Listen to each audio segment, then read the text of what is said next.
spoken to Nancy Grace, hottest topic going this evening. Sure, a lot of people are live right now discussing this debacle. As I've told many of you, there comes a time when I don't really like to just keep going on and on about things that don't make any sense. And especially when I believe there's something nefarious going on. Excuse me. When I believe there's something nefarious going on in this pertaining to the subject matter, because see, what's going on right now, excuse me, is the obvious. It's just people just buying time right now. That's basically what's going on. Two parents buying time. There's breaking news right now pertaining to Mr. Seth. And before I get into this Nancy Grace disgrace of nonsense and lies and buffoonery, there's breaking news pertaining to Mr. Seth and this case with the parents. As I said in my last live stream, I asked all the pertinent questions, and a few of them were asked by Nancy Grace, thank goodness. Are they talking, are they speaking to parents? Seth, the mother, and the stepfather. Well, guess what? Seth has talked to News Nation, and it kind of goes something like this. Thank you for joining me. Okay, so now for more on the search for the teen and the concerns about what may have happened to that boy, we're joined by Seth Rogers, Sebastian's father. Seth, thank you so much for joining us. I'm so sorry for everything you're going through. We want to get the word out about Sebastian. Hasn't gotten enough national attention. Sebastian, I want to be clear, was with his mom and stepdad when he disappeared, but you're very close to Sebastian. Do you have any idea what may have happened here? I haven't been, I don't know. I mean, I got a phone call and a text message that I received after I got off of work stating that I needed to give the stepfather a call. I called him and he was like, Sebastian's missing, don't be upset or anything, but you need to come to the house. I don't know how.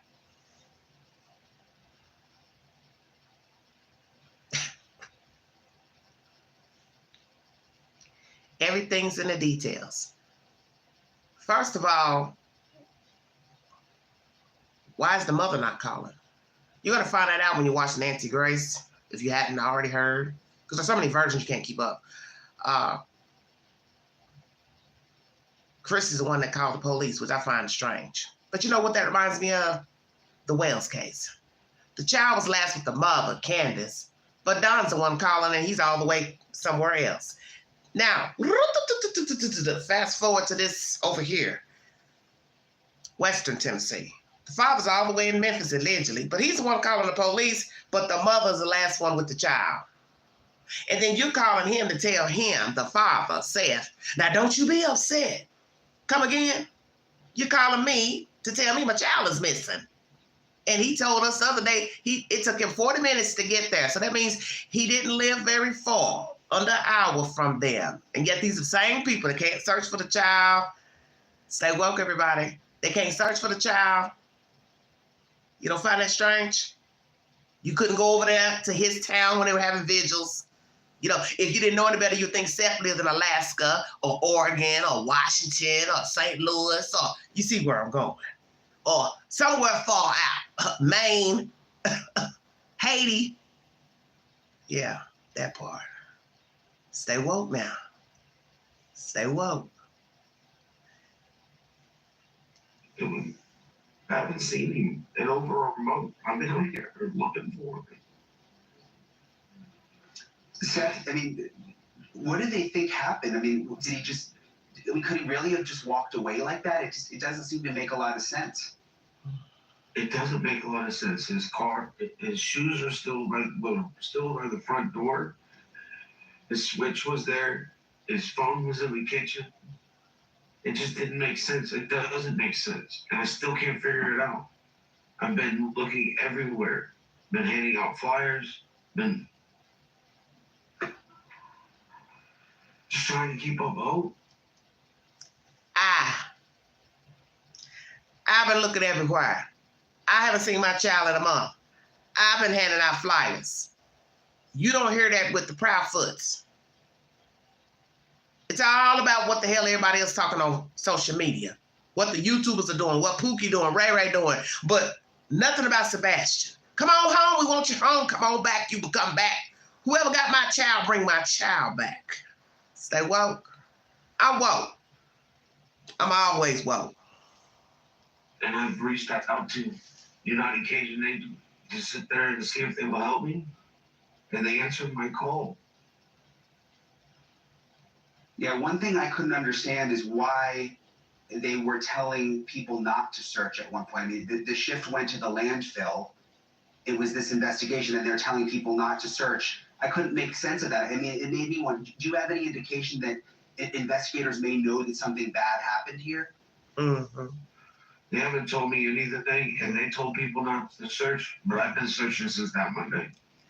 Is the law enforcement sending a message out to the general public that they have an idea of what has happened to Sebastian Rogers? They've gone to Kentucky to search the landfill where the Proudfoot's trash is disposed. What does law enforcement know? Because I got a feeling they know something. And when you listen to this Nancy Grace commentary, one of the panel guests will say that during the live stream, that they believe here soon you'll be getting an update. And maybe they're on to something. Maybe this person knows something. And I got a feeling Nancy knows something too, just from listening to her talk during this interview. You see, everything's in the details, everything's in the wording. You got to pay attention. Will we be hearing from law enforcement soon? Because what Mr. Seth is about to tell you is possibly proof in the pudding that there's some smoke in the city pertaining to his boy child. Proudfoots, I got something to say to you too when this boy get done. Do you hear what I'm saying? I can't just sit around and not do anything. I've got to find my son. Yeah, I understand. I would be doing the same exact thing as you, and I think everybody around America would be, and their hearts go out to you. Have you talked to Sebastian's mom, stepdad? You mentioned you had that conversation when they said, he's gone missing, but have they been able to give any more information? I haven't spoken to them for at least 2 weeks. They haven't. What did you just say? Did you hear that? He hasn't talked to them in 2 weeks. Huh? What'd he say? He ain't talked to him in 2 weeks. Mr. and Mrs. Proudfoot, what is your damn problem?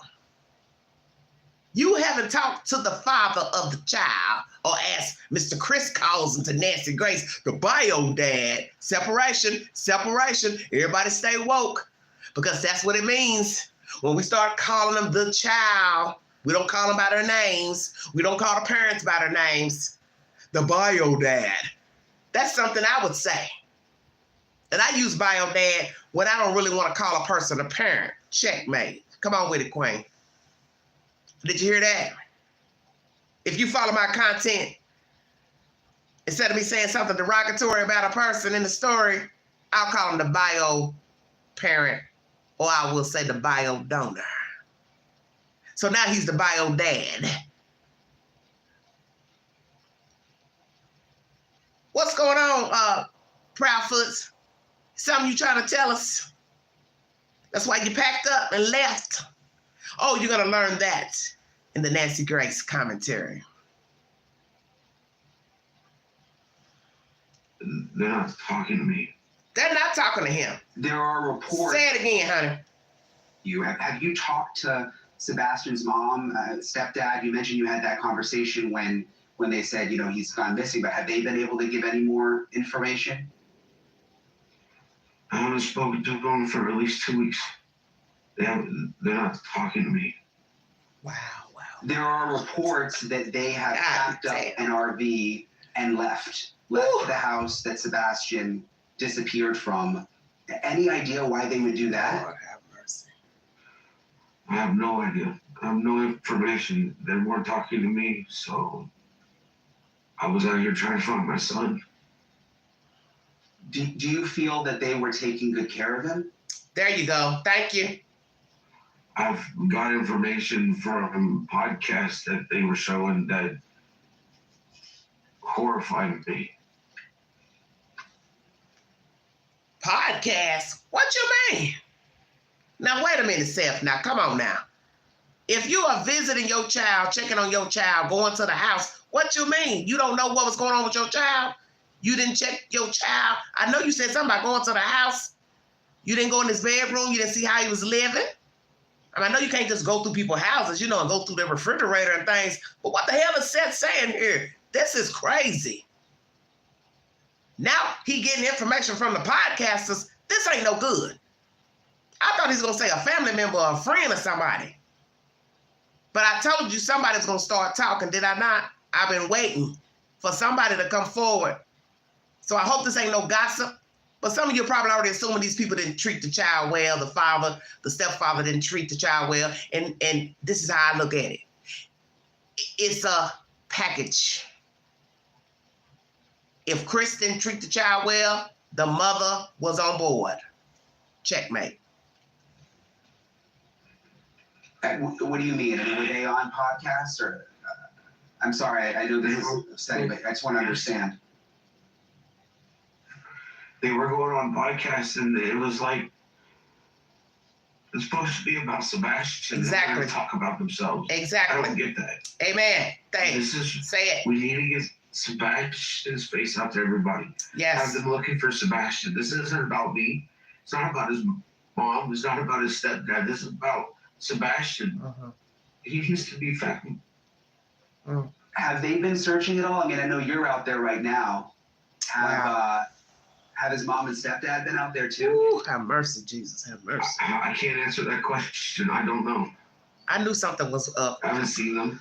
I knew They've something not was been up. where I've been handing out flyers or searching. So I couldn't tell you what they've been doing. I mean, Seth, I'm glad we have the picture up. He looks like such a nice young man. And I mean, would he ever leave barefoot? I know that's something that's perplexed some people, and even people who have children on the autism spectrum have been perplexed by that. Does that make any sense? It doesn't. It does not make any sense. If he knew he was going to go out walking or anywhere in the yard or whatnot, he would put on socks and shoes. He had a horrible experience as a child with fire ants. He learned. It's always socks and shoes, or at least something on your feet to protect you from what's on the ground. Slippers, he said once. Thanks so much for watching. Go to join and... What is here? Please check out my last live stream from this evening. You will thoroughly enjoy the content. I go deep into the belly of the beast of the relationships between all parents. Okay?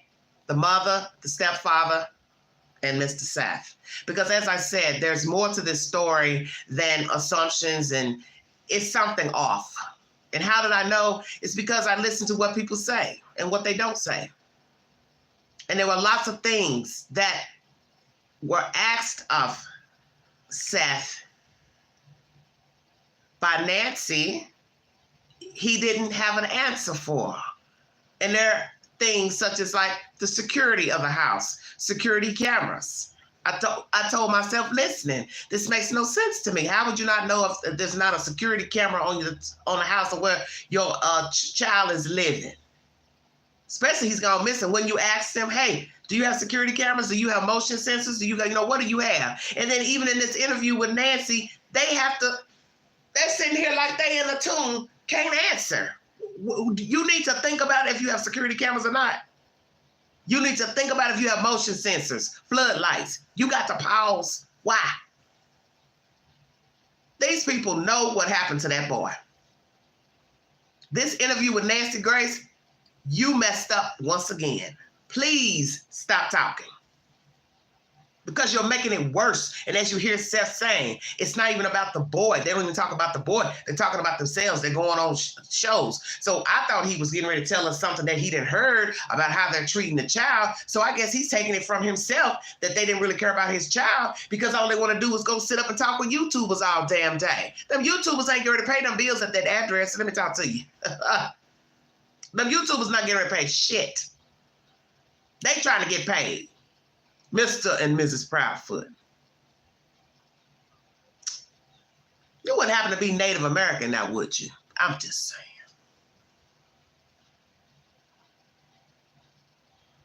Y'all don't see what's going on here? We're not supposed to judge people, but we do because we're human. And there's something very off with these two heathens.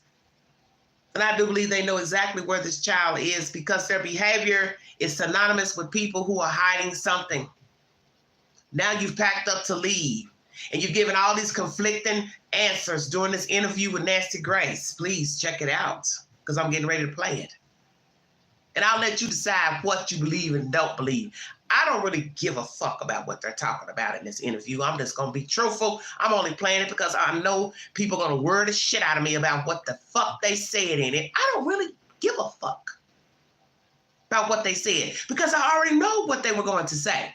They're going to say something different than what they said over there with Miss Olivia, than what they told the other news station. They're going to add something a little bit different. Then they're going to contradict themselves during the same damn interview. What is the point in me caring? Because I don't. Don't you get it? This is a repeat of a little girl missing out of a holler.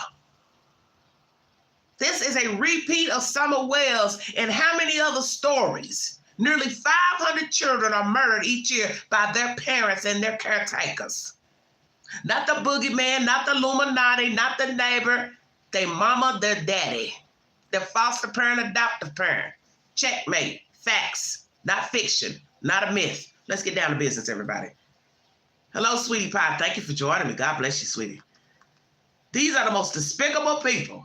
For anybody coming into the chat, what I just played you is by News Nation. Mr. Enton has just spoke to Seth, and they are not talking to him. They have not talked in 2 weeks, Seth and the parents. I just mentioned this today in my live stream and the other day. I said, I wonder if they're talking because there were things that Nancy Grace asked Seth he could not answer. And I knew then. I said, something's not right here. Something is not right. Lord help me, Jesus. What a mess. This is a mess. This is a fine, fine mess. Lord have mercy. Them folks know something. They know something.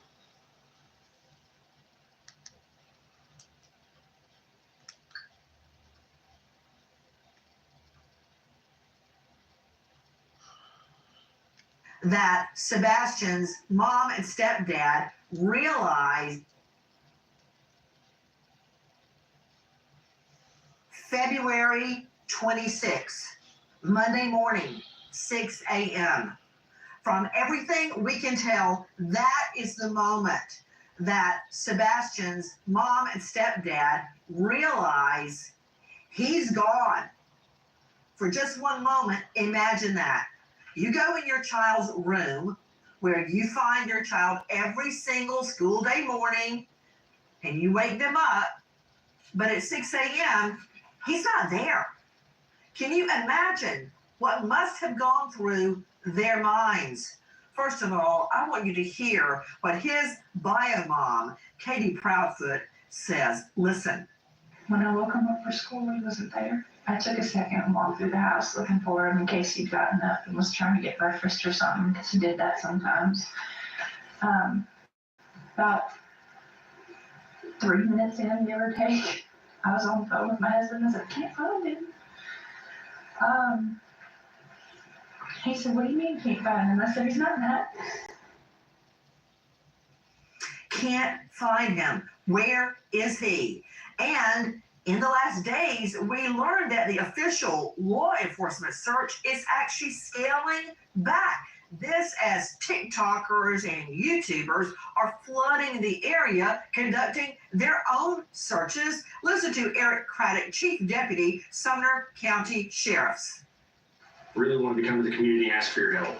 We need you to search your properties every day, morning and night.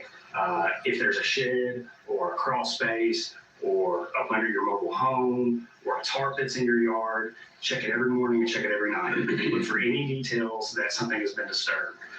If there's a shirt that was there today that wasn't there yesterday, notify us. You can really help us by searching your own property twice a day. Like I said, we're operating under the assumption that Sebastian walked off, and we really need your help so that he is brought home safely. Did the child walk off? Did the child walk into a body of water, a pond, swimming pool? Couldn't be a swimming pool. Most pools will probably be covered this wintertime here. It's the mother who says he walked off, but all shoes accounted for, all clothes accounted for, except for a flashlight. But yet the father tells you he had an incident with fire ants. He wouldn't go outside without shoes. He's known to wear slippers. Where is the child?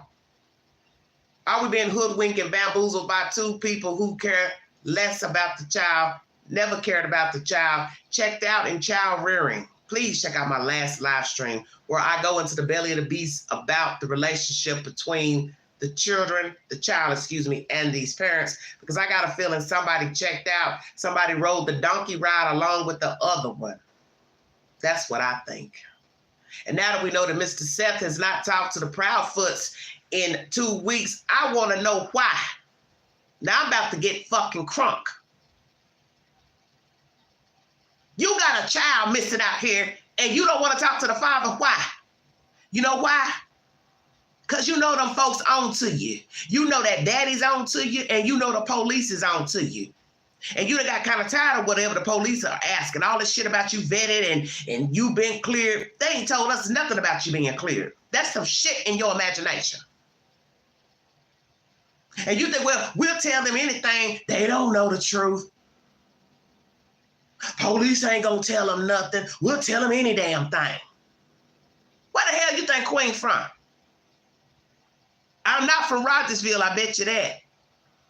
I'm woke, I stay woke. This man out here looking for his kid. The Cajun Navy then came, other people coming. Of course, police don't want nobody doing nothing searching for whatever reason. Meddling, trampling, private property, federal property. Hey, do what you want out here. All I can tell you is you living and coming around gun country. You better be very careful treading on these white folks' property. Now, I'm going to keep it real with you. I live in Tennessee. I know how we rock down here. This ain't somewhere you want to come play.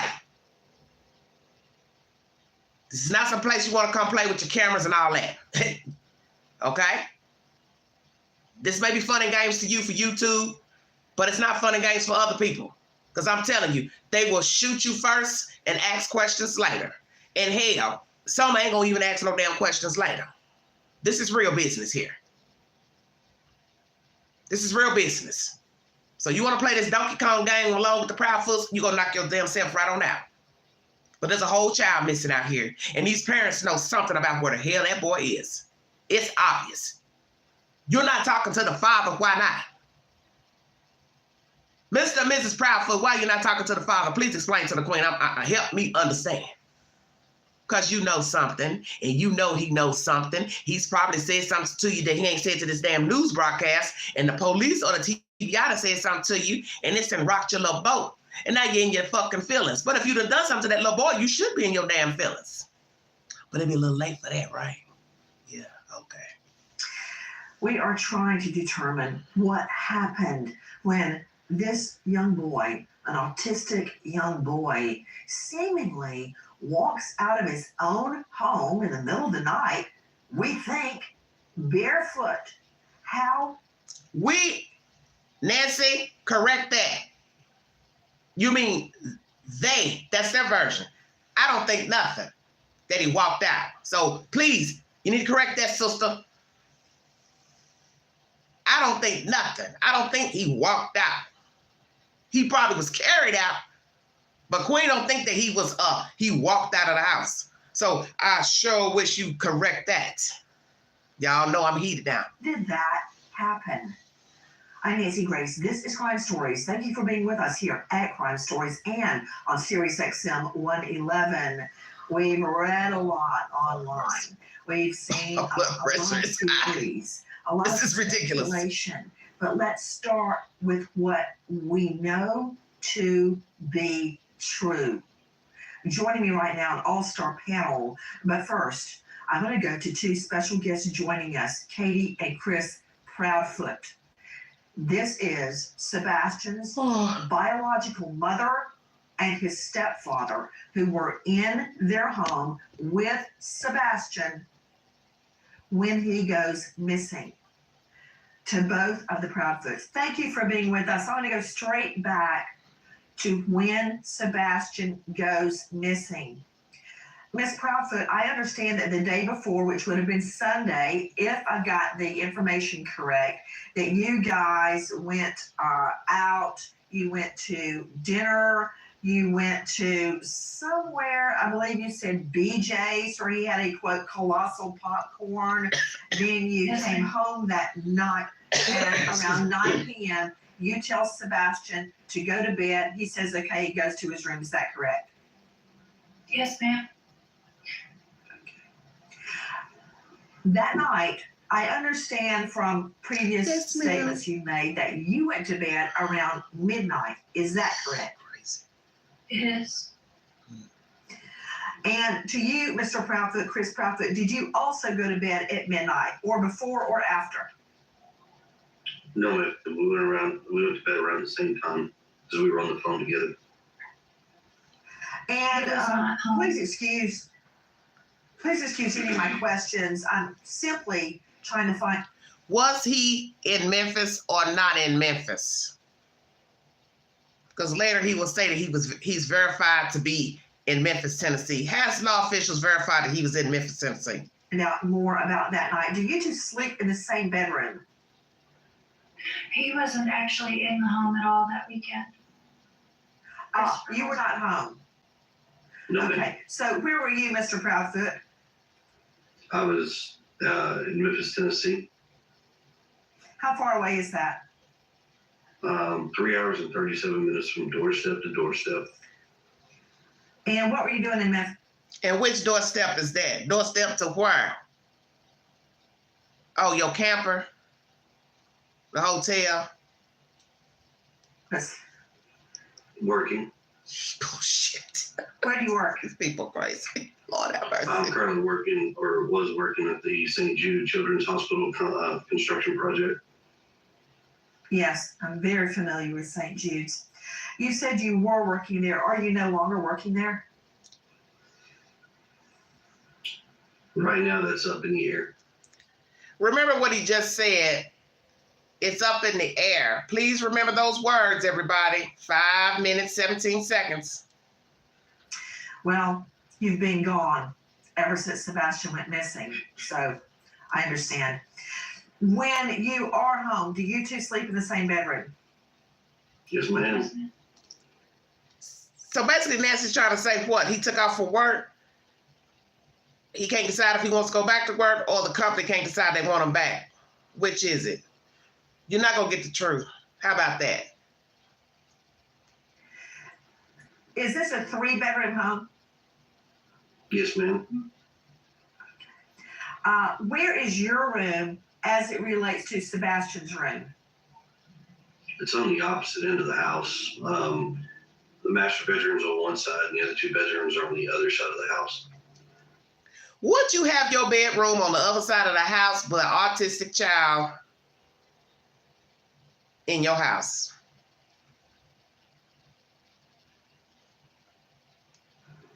Okay, so your master bedroom is on one side of the house and Sebastian's room is on the other side of the house. Is that correct? Yes, ma'am.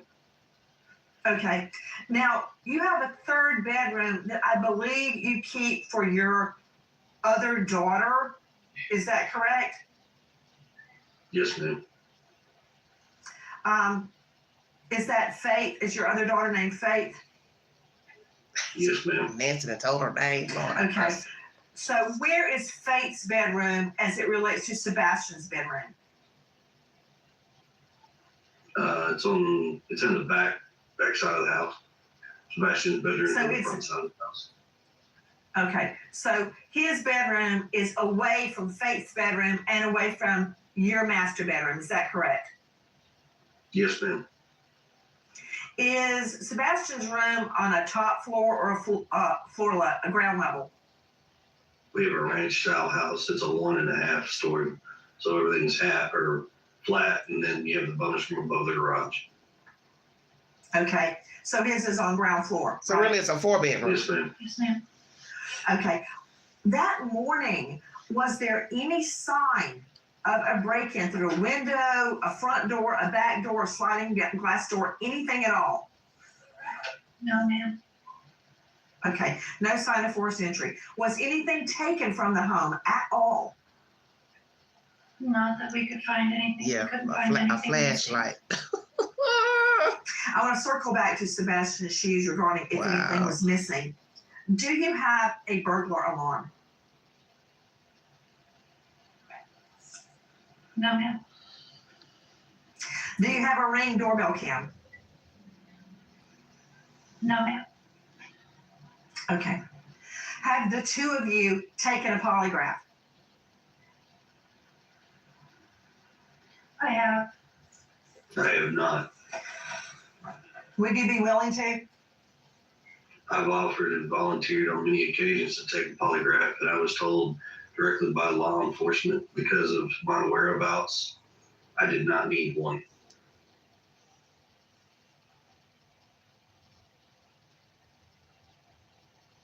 So you what? What did you show law enforcement to prove that you were in Memphis, Tennessee, or wherever, for them to tell you that you do not need to take a polygraph? Please explain that to the court. The only way law enforcement would tell you we don't need a polygraph if they can see you on the floor of your job, walking to and fro for the 8 hours, 10 hours, whatever shift you were working. Because the old saying, out of sight is out of mind.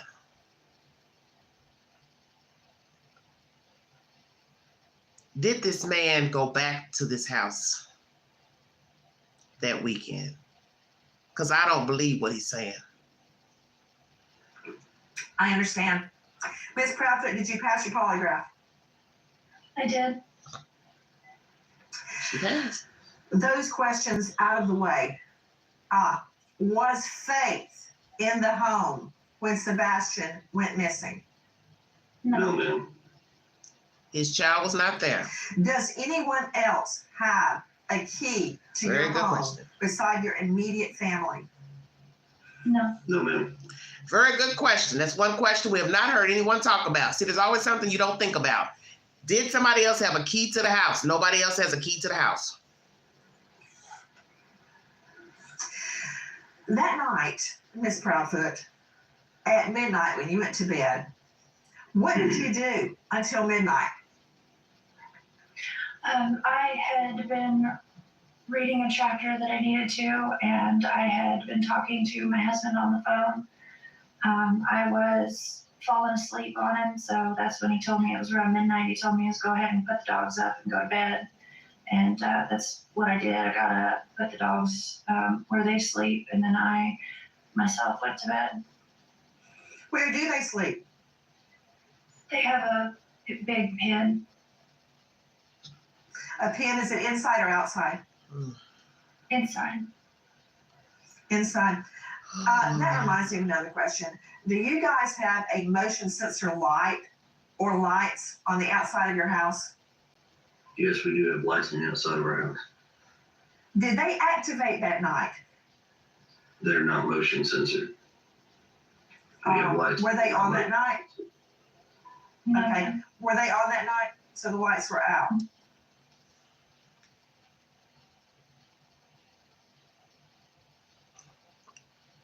Does this make any damn sense?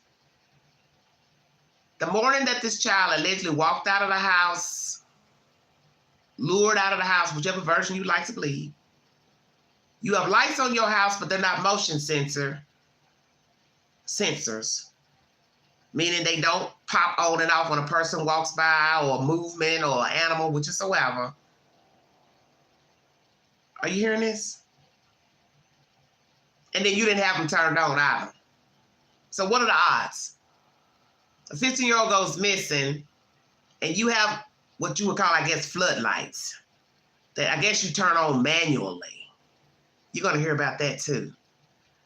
So I smell bullshit. The whole night? Yes, ma'am. We don't typically turn the floodlights on. This is where Nancy cocks her head. We don't normally turn the floodlights on. Well, what you got them for? Katie. What do you have the lights for, ma'am? I'm confused. They weren't on none that night. Your son goes missing just ironically. They're not motion lights to where they will pop on and pop off. You don't got ADT security system, nothing. So I guess, I mean, you don't even got cameras inside of the house, which would be, you know, to each its own. Guess you feel like there's no high crime, we don't need them. Ooh, Lord have mercy. This is some bullshit. Do you hear what I'm saying to you? Were there any lights outside the house on at all? Just my little solar lights that we have in the garden. There's two lights on the side of the house above the garage that are on at all times. Oh yeah, those are on. Oh, there's a light above the garage that's on at all times? There's two, yes, ma'am. Okay, so those lights were on? Yes, ma'am. Stay woke, everybody. Okay. The reason I'm asking is because I heard you say earlier, Mr. Proudfoot, that your neighbors have been very, very forthcoming with their Ring camera info. And I was trying to determine if any lights were on, what, if anything, they may have caught. But I understand from your previous interviews that nothing of any evidentiary value was caught. And also, in another statement you gave, I understand that the video of the two flashlights, and I'm saying that with air quotes, that's not exactly what that was at all. We now don't believe that two flashlights were observed around your home. Is that correct? Yes. You're very correct. What the hell has got to do with the two lights in the front? Leslie, it's so damn dark on the street. But if you got two lights above the garage, that would illuminate anything crossing the, you know, the driveway, or anybody wanting to walk by or look, alert. Now we're hearing that the flashlights in the back aren't evidentiary material. Then what the hell were they? So Nancy, I wish you had asked them something about what do the police believe the two lights were in the back? Oh, man. Okay. Question regarding your vehicles. Ms. Proudfoot, what make and model do you drive? My head hurts. I drive a Infinity SUV. Woo! Nice truck. Shut your mouth. Year? 2017. She's scared as hell. You hear me? And sir, what do you drive? I drive a diesel truck, Chevrolet. Year? I don't remember off the top of my head. I think it's a 2021, I think. It's 2024 and you don't remember what year your truck is?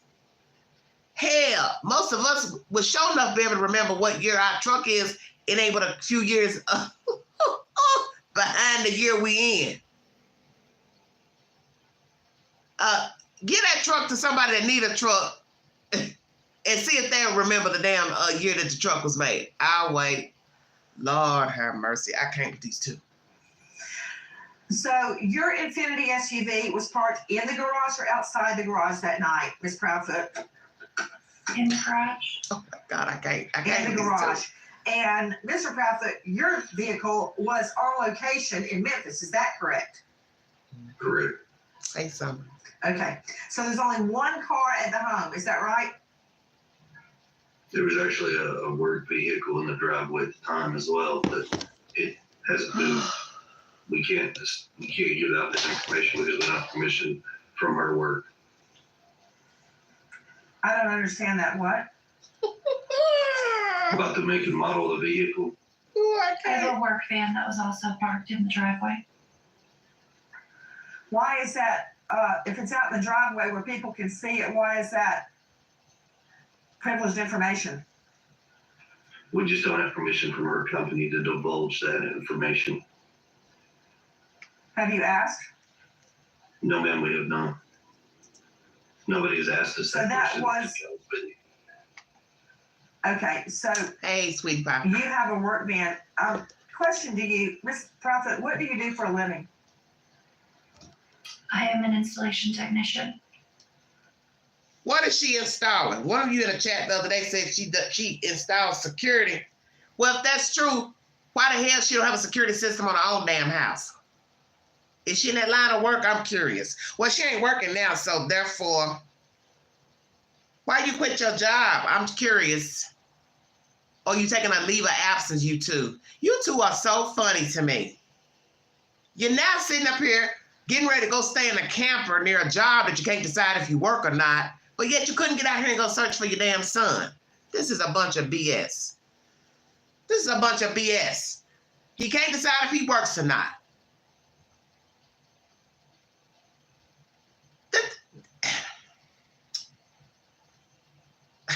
Oh my God, I don't know.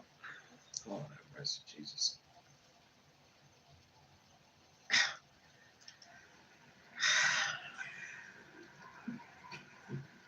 That Oh, night Lord have mercy. was the Hi, work baby. van blocking your driveway. Could someone go Holly. in and out of your driveway? The van is parked at the back of my driveway, so someone can pull in, yes. Got it. Do you park your Infiniti SUV in the garage or outside the garage? In the garage. In the garage. Do you have an automatic garage door? With the clicker. Right. Do you leave that up or down at night? Damn. Could anybody lift it up? Like, is there an on and off button outside, or do you have to know a code or have the clicker to open it? You'd have to know the code or have the clicker.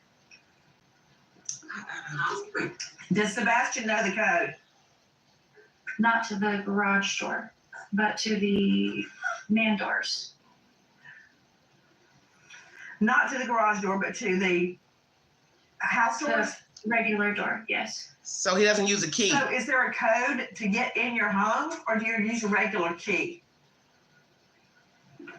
There's a code. And he knows that code. Yes, ma'am. Question, I'm just trying to figure out how he would have gotten out, or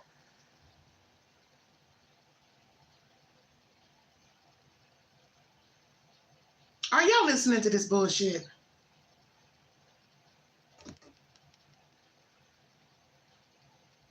You have a code to get into the house, but you don't have a security system.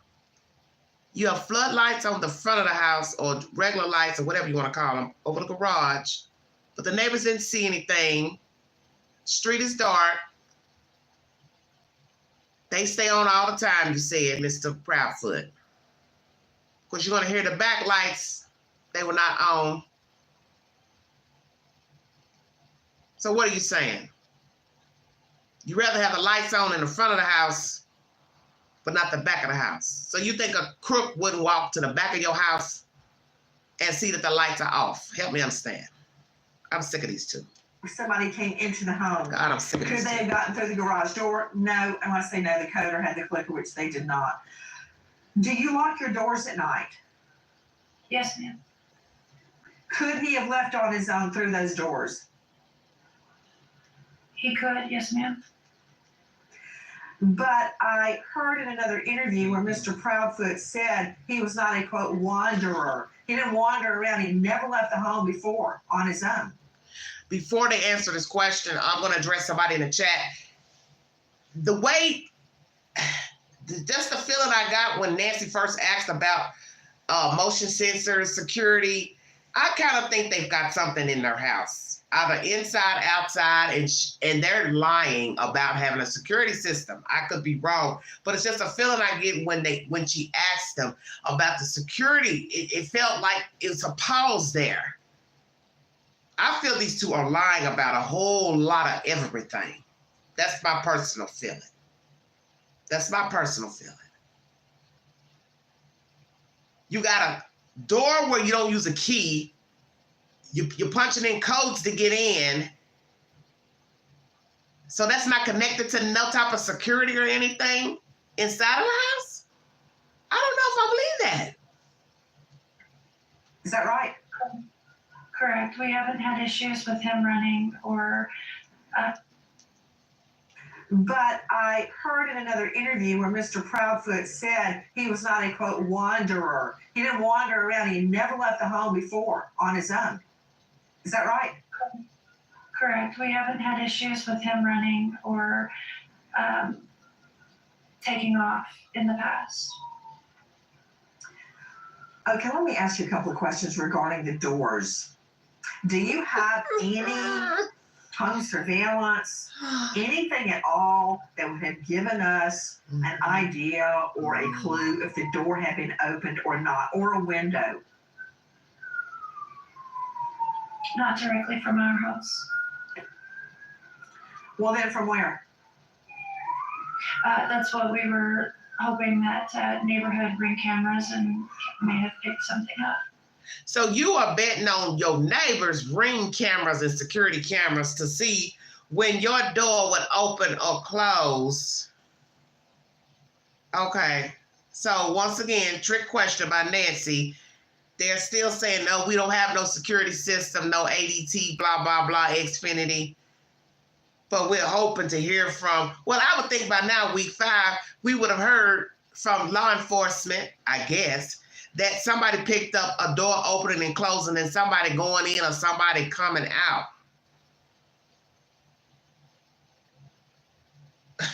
Lord, he's not known to wander, never ran away. Is that true? Has the child ever ran away from home? Has the child ever been put outside, locked outside by the parents, playing dirty reindeer games with the child? What's the truth? Gotcha. I want to go back to that night. You said you were up till midnight. You were reading something. What were you reading? A chapter for school. A chapter for school. Are you in school? I was, yes ma'am. I've since dropped my classes for the time. What are you studying? Business administration.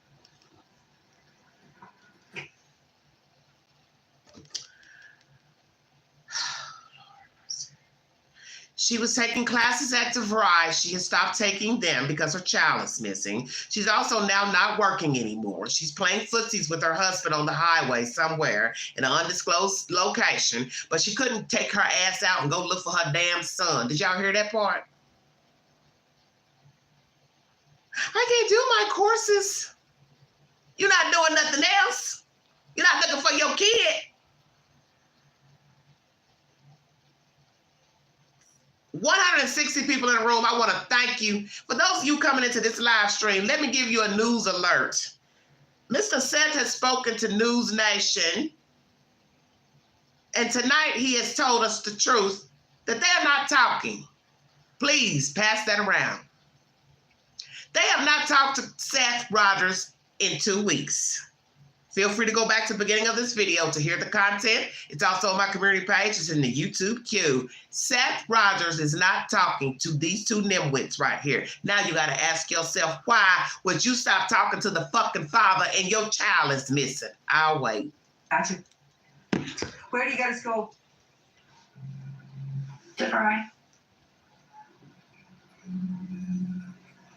So that night you go to bed at midnight after you've been talking to Mr. Proudfoot on the phone, you put the dogs away in a cage, a crate, inside the home, and you go to bed. Did you check on Sebastian at that time? Well, she forgot to tell you that, I did Pinto. not. She just said, I've been on the phone with you. Okay. Do you normally? Not typically. Since he's gotten older, I've not been checking on him as frequently throughout the night because normally he's good to go in his room once he goes to bed. Earlier you had stated you heard a noise in his room before you went to bed. What time was that? Around 10 o'clock. 10 p.m. What did it sound like? Just a thud. A thud. You stated that you said, look, I don't care what you're doing in there, go to bed. Is that right? I was on the couch, which is near his room, and I said, Bubba, did you fall out of the bed? And he said, no, ma'am. And I said, well, whatever you're doing in there, knock it off and go to sleep. So you heard his voice at 10 p.m.? Yes, ma'am. Do you have any idea what the sound actually was? This is a discrepancy per Pat Brown, the profiler, of her talking about this being his last conversation with her. Because allegedly, I thought she said in one interview, she told him she loved him, and he said he loved her. And that was the end of the conversation. So which is it? Katie, what version are we on now? Or what news station we on? Because you on 7, I'm on 10. Shut your mouth. See, this is why I didn't want to listen to this nonsense. For this very reason. Yes, love Pat Brown. Please check out her content because I uploaded her rendition of this interview. She posted a video tonight. As she said, she wasn't planning on going live, nor was I. I was going to wait, honey. I really didn't want to watch this nonsense, but I went ahead and watched it because I know you all were going to talk about it. So, Katie, calling Katie Proudfoot. Katie, baby, what version we on? What channel we on? Who on first? Who on second? Well, which is it? The boy said what to you? Mommy, I love you. Good night, Mom. Good night, Jane. Good night, Paul. Good night, Sue. Good night, John. What is this? The Wowums? Good night, John boy. What? Did he say something to you? You already know, Lord forgive me for what I'm getting ready to say. More than likely, this child ain't said nothing to Katie Proudfoot. And you know why he ain't said nothing.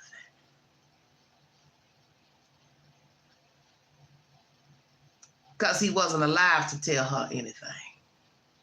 Yeah, I said that.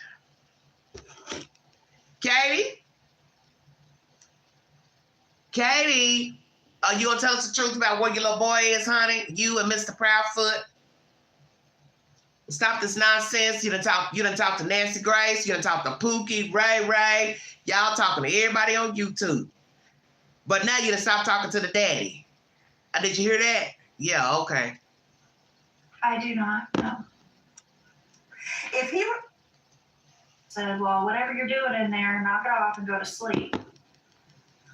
so you heard his voice at 10 p.m. Yes, ma'am. Do you have any idea what the sound actually was? I do not, no. If he were to go out his window, what would he step on? Mulch and Nancy asking every question. You hear me? Did you say mulch or mush? mulch. Mulch. Mulch. Okay, got it. Has he ever gone out the window before? No, ma'am. Is his room on the front of the house or the back of the house? Front. Hey, Front. Do any of your neighbors' ring cams point toward your house? Could they pick that up? They do, but it's so dark that they can only see after it gets so dark at night, they can only see certain things where there's light. I thought there were the two lights on. On the opposite side of the house. Okay. Can we talk about Sebastian's shoes? Why? before we get into the shoe nonsense, it's just too perfect. And naturally, the people in the neighborhood, they have nothing to do with city lights, street lights. If the city wants to put street lights on their street, which I would be talking to the city about street lights, but I'm assuming this is rural America. And for those who don't know, when you live out in rural places in the county, they don't have street lights on the highways, the 2-lane highways, and I guess obviously not on the street, which is strange to me. It's very bizarre to me. So I think you all might need to talk to your city council, whoever, about putting some damn street lights out. But just how convenient, a child goes missing. There are no street lights. Everything is dark. The side of the house is dark. The backyard is dark. The lights that you're supposed to have on the back, you don't have on. And then the 2 lights above the garage, they are on. And of course, can't forget. You don't have ADT or any type of security system inside or outside, but yet you have an autistic child. Most people will assume that you possibly will keep some type of security system or at least cameras on the inside of your house. You have nothing. And what else do we have? No breaking and entering, no breaching of doors or windows. You're basically waiting for your neighbors to bring footage to show somebody going in and out of your damn house. Did I leave something out? He can't drive a car, so he didn't move your car. Car always stays in the garage. Oh, your work van stays outside, but you don't want to give any information about that because private information. But as Nancy says, it's sitting outside. So your neighbors know who you work for because it's outside. Anywho, did I leave anything out? Something's off here. Oh, yes, and the child sleeps in another part of the house. Your room's on another side of the house. And Faith, who doesn't stay there full time, her room is nowhere near your room and nowhere near his room. Did I recap that? Okay, all right. Are you convinced Sebastian left without shoes on? Or are you? Well, the reason that came about is because all of his shoes are accounted for. You don't need to know what I'm talking about. Are you positive? I'm positive. How do you know what clothes he was wearing? The clothes that we described are the ones I saw him in when he went to bed. What's it like? All right, brief intermission. So the clothes she describes, the black outfit, black shirt, black pants, jogging pants, is allegedly what the child was wearing to bed. Is that true? Will it even matter? If the child is unalive, then I guess that it will matter only then, if he's found in those said clothes. Do you understand what I'm saying? Stay woke, everybody. Very bizarre storytelling here. That's what you have here, storytelling. More storytelling on YouTube.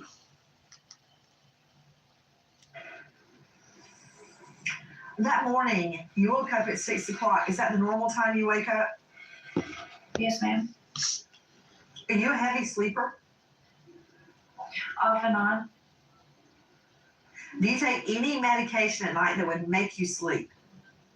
No, ma'am. But you heard nothing. I did not know. So we know he is alive and well at 10 p.m. At 6 a.m. He's gone. You say he's never left before. Is that right? Correct. He's never run off before.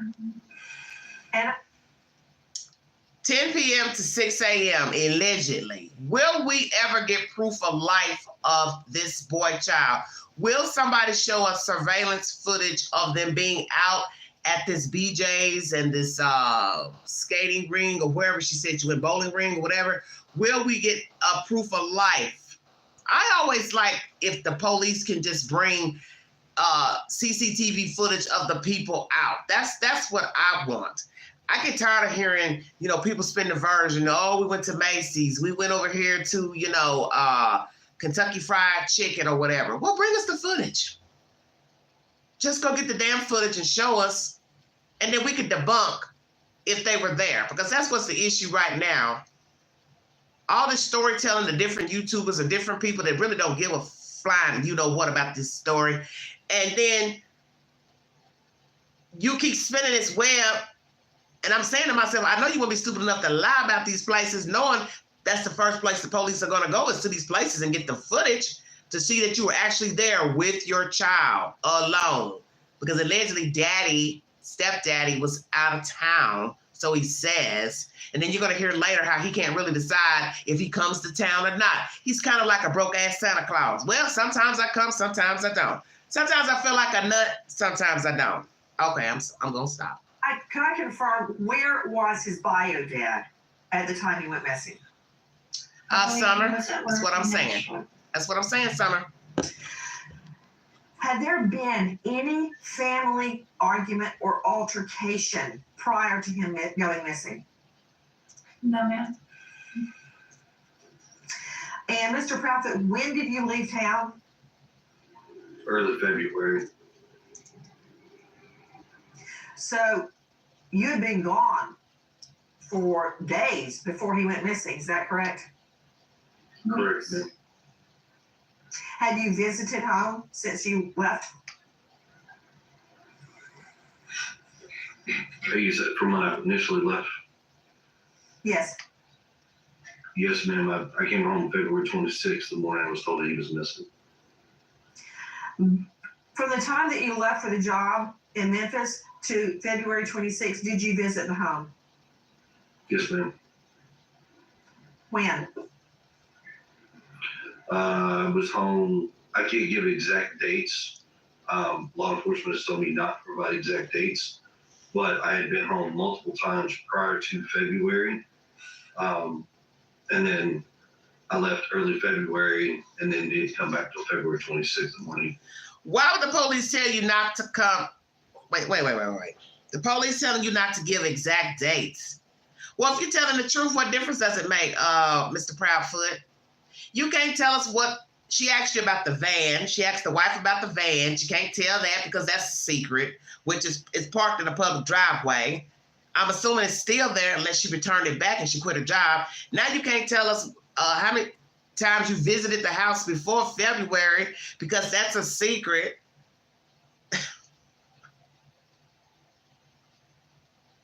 What the hell are you saying? What difference does it make?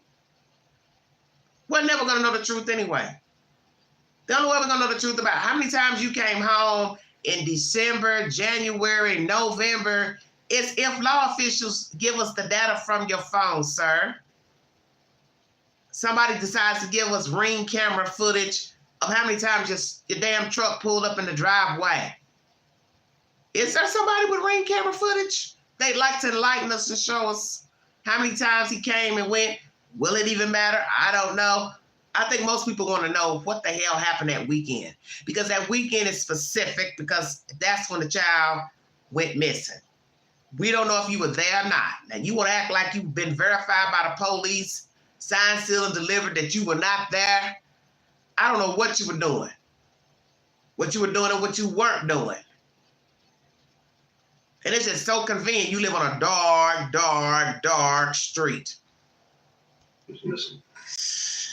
So you were not home from the time you left early February till Feb 26. Is that right? Stupid.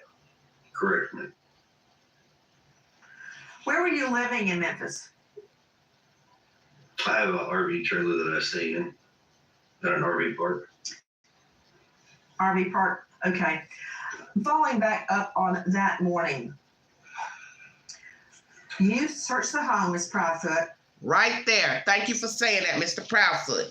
Nancy asked you earlier about verification of where you were before coming home on the 26th of February, and you're acting like it can be proven about the polygraph or the whatever.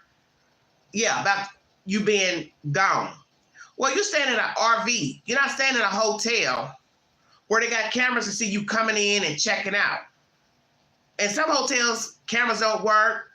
They don't have a camera on the entrance. Well, hell, you can slide out a staircase or back stairs and go out of a door and nobody even know that you left the hotel. But we might see you going in the hotel, but we may not see you coming out the hotel. But you staying in an RV park down in Memphis, that should cost a little bit of money, unless it's a free place. I don't know. So how is this verification of you coming and going back to Hendersonville? Please explain that to the queen. I'm confused. Because you're basically trying to say the police didn't need to give you a polygraph. That's what you said. They didn't have to give me a polygraph because they know where I was in an RV park. How is that verification for you not to take a polygraph? Who is here to say they saw you at the RV park a whole week? That's not verification, sir. You are lying. Now your tail is lying. Because that is not verification of not taking a polygraph. Verification would be going to work, okay? seeing you at the job, but that's it. Once you clock out, you only 3 hours or so from Memphis to this where you live. You could easily come up the highway, get rid of this child, take him somewhere, dump him, and show your ass back up to work. So how's this verification? This man is crazy. He really think we're this stupid. Like he's been walking around with a clock around for a whole damn week, and he can verify his every movement. Wow, this man is crazy. Then you get in your vehicle and you start searching. Did Sebastian know how to drive? No, ma'am.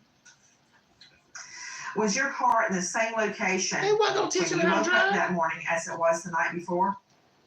Yes, ma'am. Has your car been searched by police? Multiple times. Yes, ma'am. Have scent dogs looked at your car? Yes, ma'am. So your car's in the same place. You get in the car, you start looking in the neighborhood for him. Is that right? Yes, ma'am. Then you call Mr. Proudfoot, right? I believe I was already on the phone with him at that point. Okay. Question. Who called 911? I did. You did. Yes, What ma'am. time? Without looking at a call log, it can't be the exact time, but on or about 6:20. Well, 6:20. That's probably the only thing you done told us the truth, because we have Mr. Seth saying he got the call about 6:20 or so, and he made it there 40 minutes. He got there at 8 o'clock. So that would put that about right. So that's probably the only thing you done told the damn truth on. What I like to know is, why are you the one calling 911, Donald Wells? And why your wife's not calling, Candace?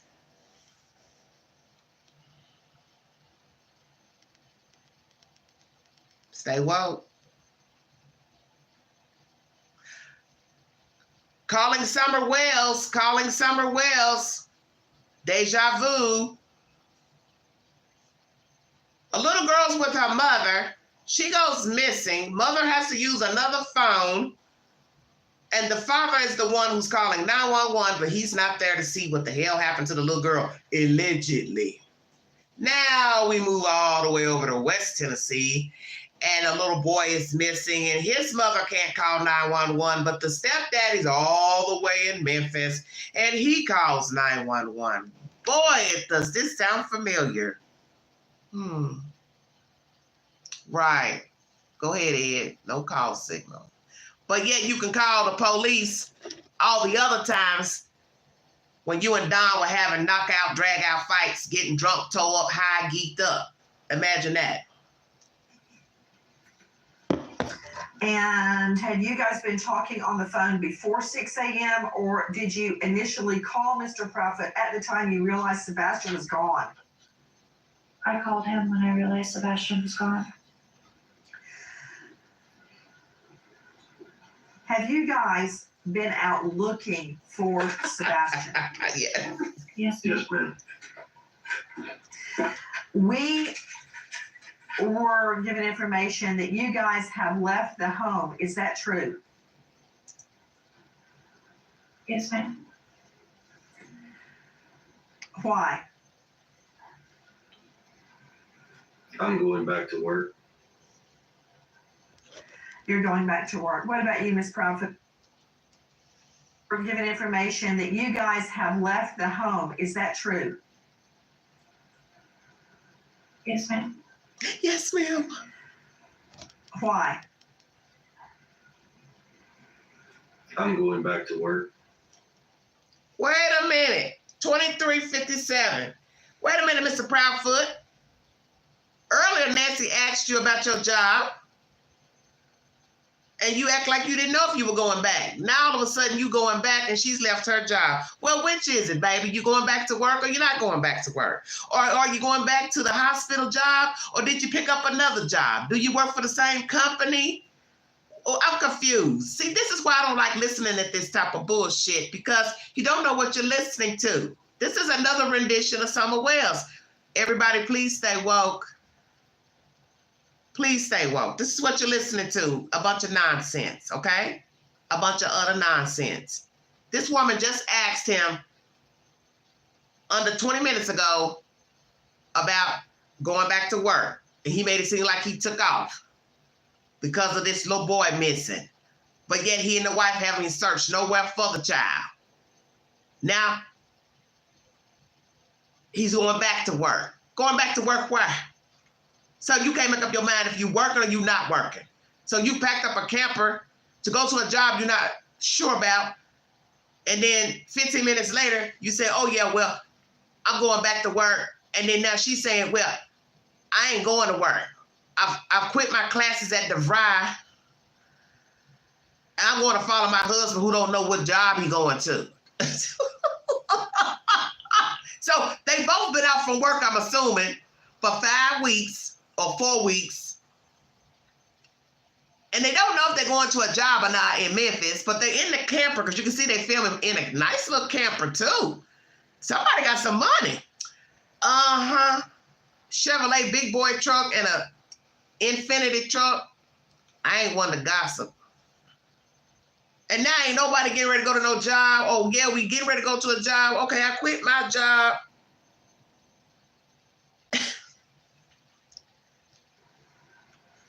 You're going back to work. What about you, Miss Prophet? No, I'm not going back to work. They don't want you there. Did you leave the home also, Miss Prophet? Yes, ma'am. Why? To accompany my husband going back to work, and then I'm coming back. So, okay. Oh, Lord, forgive me for being I'm got to show out now. I don't know if I got a job 15 minutes later. I'm going back to work. I quit my classes and I'm going to follow my husband to a job that he don't know he going to or not. But I'm coming back.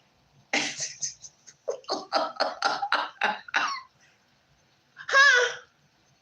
If you two don't quit lying, you leaving because those damn searchers have come to town. Santa Claus is coming to town. That's why you left. Queen can read a motherfucker. Do you understand what I'm saying? Excuse my language. I can read a motherfucker so well. I can read these two right here. You left because those people coming to town and you worried about them YouTubers that you don't like or care for, and you worried about them showing up at your dusty-ass door and start filming and ringing that damn doorbell and sitting outside your house and start filming and talking to the neighbors. That's what you worried about. Ting. That's what you worried about. You worried about them folks standing outside on the lawn and asking people stuff and taking pictures. You worried about them searchers coming up through there again, looking, bringing dogs, cats, donkeys, deer. That's what you worried about. Out of sight, out of mind. Let's go. Let's go. Let's go. Got to pack everything up. We don't want to be around just in case. They get to coming over here, knocking on doors, filming everything. That's what this is about. That's why you left. That's why you left, and that's why you're making up all this shit about working, not working. You don't want to be around to bump into them searchers. That's exactly what's going on. Okay, when will you be back? Do you know yet? No, not yet. Are you concerned about being away while the search is ongoing? Absolutely, I am. Then why are you going? Exactly. Thank you, Nancy. Because my son could be anywhere, and we're looking everywhere and anywhere. You just said you're going back with your husband to work, so how you gonna be looking for your child? This makes no sense. First, he ain't going back to work. He don't know he going back to work. Now you saying you going to follow him back to work. Now he's saying he going to work. Now you saying you're going to look for your child because Nancy asking you why the hell you leaving your house with a missing child. And now you're going to say, I'm going to go look for my son because he might be anywhere. You didn't make it seem like you getting ready to go look for your child. You said, I'm following my husband back to work, but then I'm coming right back. You don't know what you're doing. Let me tell you what I think is getting ready to happen. I think they're getting ready to sell their house. He gonna find work somewhere else in Tennessee or somewhere else. They're gonna put that house up for sale and they're gonna keep it moving. They're not gonna say nothing else to Mr. Seth. Seth gonna be left in the dark because They have moved on. Do you all not see the irony of the story? Please check out my shorts I've uploaded to YouTube today. They're free. Okay? They are finally free from taking care of an autistic child that was possibly deemed troublesome to them. So I don't have to stay around this house anymore. I don't have to be here anymore. I don't have to work this ho-hum job anymore. Because we already know you can get a job anywhere. Stay woke. He can work anywhere. They're free now. They're finally free. They are burden free. Because if I believe my spirit, and my spirit is telling me that they unalived their boy child, Sebastian Rogers, that's the message they're sending to the world and the universe right now. We got rid of our problem. We can go wherever the fuck we want to go. How about that? That's what they really want to tell Nancy. We got rid of the little boy. We going where the hell we want to go. Next time you look up, we'll be in New Mexico. How about that? Stay woke. I've got a question for you. I want to find out about Mr. Proudfoot hitting Sebastian with a belt. What happened? That was actually several years ago, and it To was Mr. Proudfoot. To Mr. Proudfoot. Oh. To Mr. Proudfoot. Uh-oh, tell him, Nancy. Mr. Proudfoot, what happened? Oh, I'm sorry. I misunderstood. I thought you were asking me, Katie. Sebastian got in trouble. He got caught lying. And I had asked him, I said, hey, you got to have a punishment for this. He says, yes, sir. And I said, okay. So I gave him a swat with a belt on his buttocks on the outside of his clothes, one spot.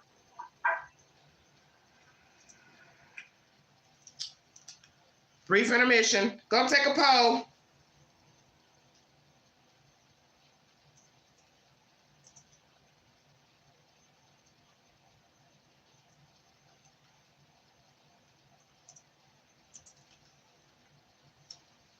One second, everybody. Brief intermission.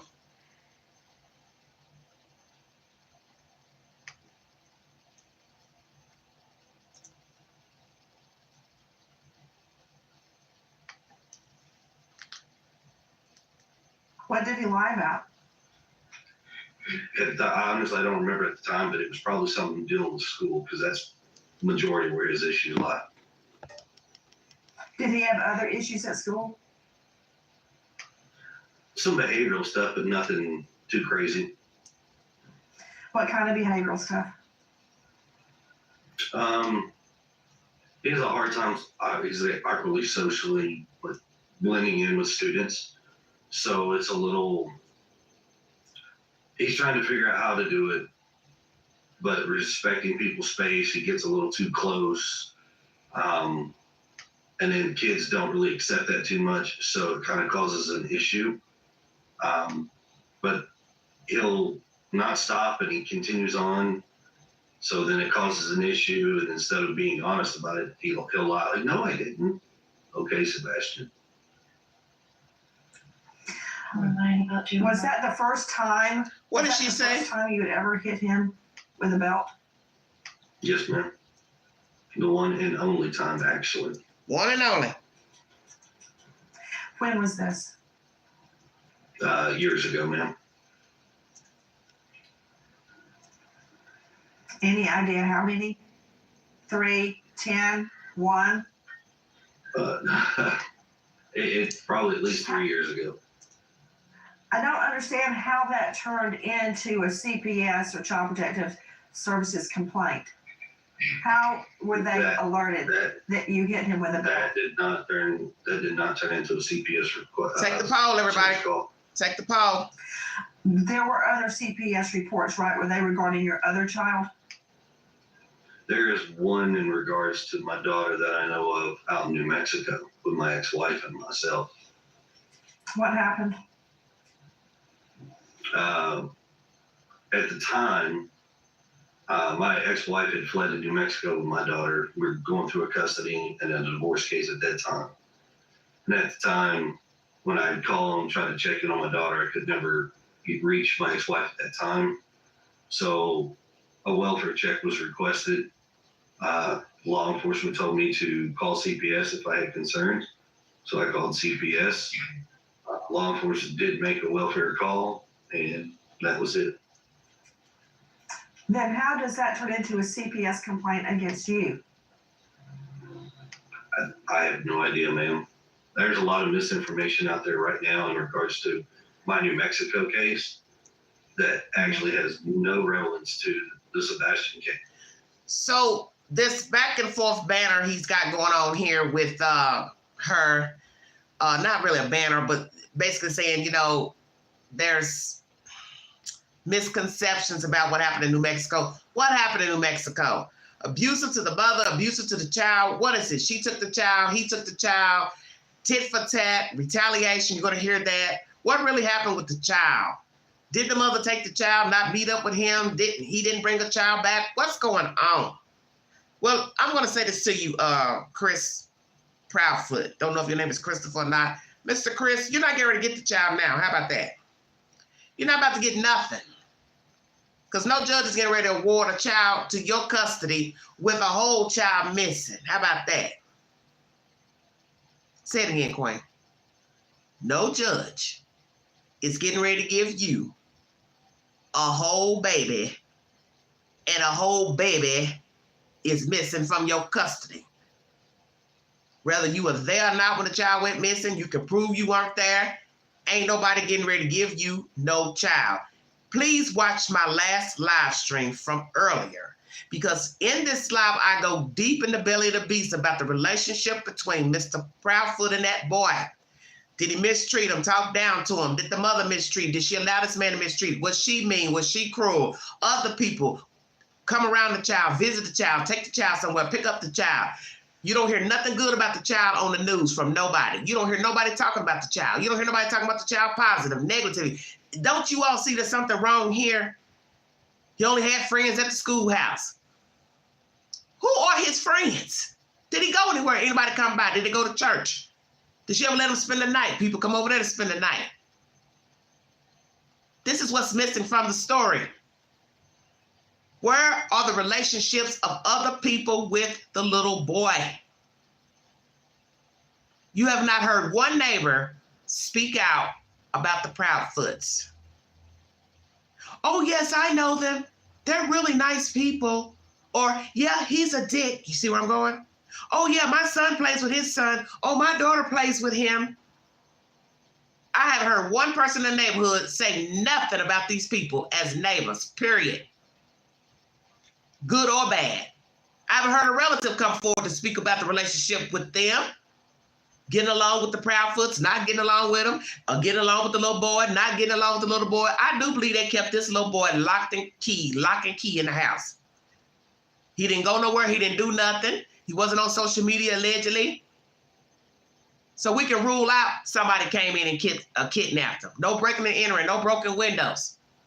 So that leaves he was carried out or he walked out. And if he walked out, he's probably deceased. But then I told myself, think about that for just a minute, Queen. If the mother locked him out, they put him out to play a little nasty joke on him. Would he have the reasoning to go next door or up the street and ask for help? Verbally speak. My mommy left me. My mommy locked me out. My daddy locked me out. See where I'm going? So this is why I said you need somebody else to tell you what's going on with the child. The school, abuse. DHS ever called on them with this kid? Did he ever go to school complaining? Did he ever go to school with bruises? Marks on his body. How did this child behave? Erratic? Combative? Fall out? Temper tantrums? Sob? That's what's missing from the story. The truth. Peace. Then was there even a CPS complaint against you in New Mexico? Not that I am aware of. And my attorney and myself are well educated on my case, and there's nothing that we know of. Was there a TRO taken out against you regarding Yes, ma'am. your daughter? Not a TRO, but a TPO.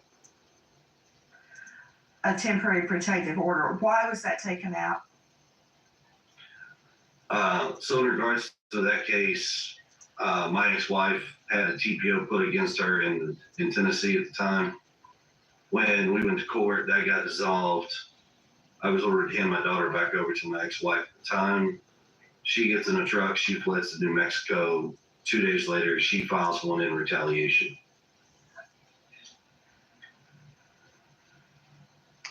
Is it still in place? No, ma'am, that was dropped within, I think, 2 weeks of it being put in place. As Pat Brown has said in her commentary, I believe Mr. Hyatt may have said this, excuse me.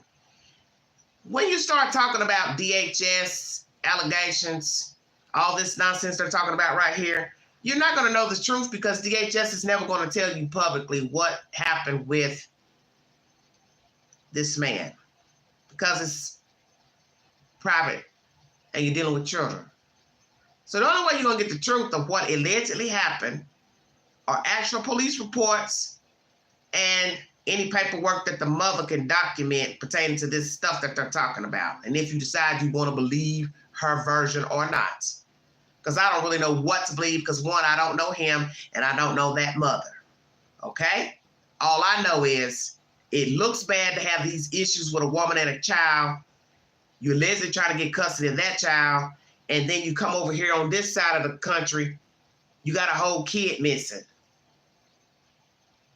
And so far, people's takes on him, such as professionals who have given their rendering on YouTube, he appears abusive to them. That's everybody's entitled to their opinion, but these are licensed professionals. He appears abusive. He has admitted that he can be brash at times. So you have to ask yourself, is this man abusive? Period. Has he been abusing the mother? Number one. Has he been abusing the child? Has he been abusive to other women and children? Yes, we've heard he has a lot of wives. One could say, well, that's no big deal. He just can't get it right. How did these two get together? We've heard a brief synopsis. What drew her to him?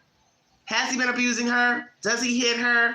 Did he hit her child, Sebastian, more than one time? Nancy believes he has, and she has let him know during this commentary.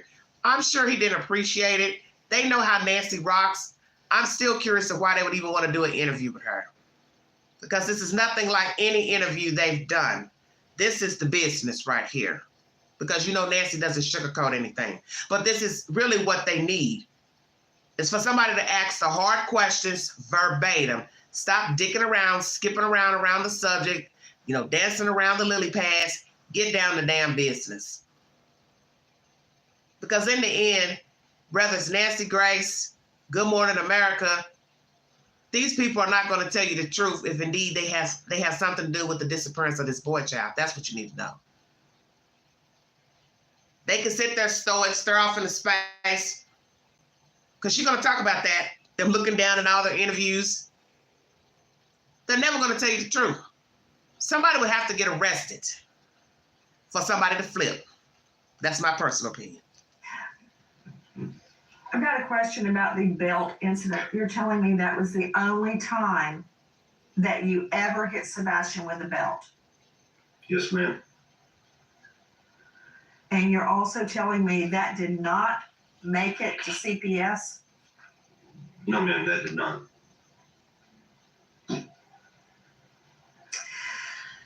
Question. Yes, ma'am. Regarding Fate's furniture. Yes, A few ma'am. days after Sebastian goes missing, did you replace furniture in Fate's room? No, ma'am, I have not replaced any furniture in my daughter's room. Is there any new furniture in the home? Yes, ma'am, there's a bed that was given to me and it's currently in my garage. Why is Nancy Grace asking about a bed, furniture? What's the truth here? Somebody's been talking down there, over there in West Tennessee, a few hours from the Queen. Who's talking to Nancy Grace? Who's been running their mouth? Somebody on that street's been talking. Lucy. Somebody's been talking. So what is this nonsense about furniture? As black folks would say, it's gonna be some furniture moving around up in here, rearranging. Yeah, because I smell smoke. So, Mr. and Mrs. Proudfoot, has somebody went back and told that you all have gotten new furniture? He says he got a bed. Somebody gave him a bed. Well, where is that bed going? So now we have to ask that question. Why would somebody be giving this bed to you to go where? Obviously, you have a bed in Faith's room. You have a bed in Sebastian's room, unless you all about to start redecorating. Now, I ain't one to gossip because I really don't know what the hell's going on over there in West Tennessee. But could we be getting rid of some shit and got rid of some stuff? Oh, excuse my mouth. You done got rid of that boy's furniture? Don't nobody ever listen to nothing the Queen says. I already said that earlier. I be damned. Shut your mouth. I said that earlier in my last live. Will we find out that stuff is missing from the house, such as belongings of the child? Checkmate. And I be damned. Voila, magic. She asking about beds because somebody's been talking down here. So, Mr. Proudfoot, are you lying to Nancy Grace? Have you all gotten rid of things that belong to the boy child? Have you thrown away his toys, clothes, belongings? Are you redecorating your house? Are you redecorating the boy's room? Or you're putting in a, let's say what, a bigger bed for the girl's room? I don't know. I'm just asking. But I find it awfully strange. I just asked this question earlier because somebody's talking and somebody's watching. And mighty funny if they watching, them damn doorbell cameras sure know how to work in the daylight hours. Checkmate. Has anything been taken out of the home? No, ma'am. I was curious about a statement that Ms. Proudfoot made earlier that canine dogs hit on the barn around the home and near a retention pond. Did that happen? I'm not sure about the barn, but the retention pond, yes. Because law enforcement says the dogs did not hit. But Ms. Proudfoot says they did hit around the retention pond.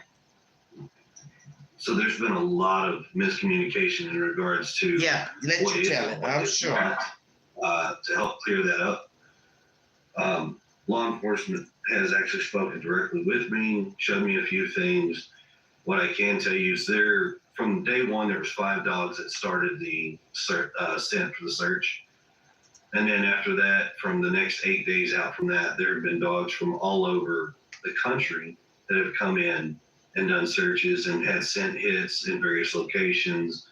But I would say that a certain percentage of them tend to go toward the same spot, which would have been a retention pond. So the law enforcement dogs did not hit on the retention pond. Is that what you're saying? No, I'm saying they did. What's the truth? The dogs hit on the pond, they didn't hit on the pond. How close is the pond to the house? What is all this gibberish back and forth? See, you don't know what to believe. What's the truth? 80% of you believe that Chris abused the mother and the boy child. 20% of you said not sure. What is the truth? Let me put up this other poll.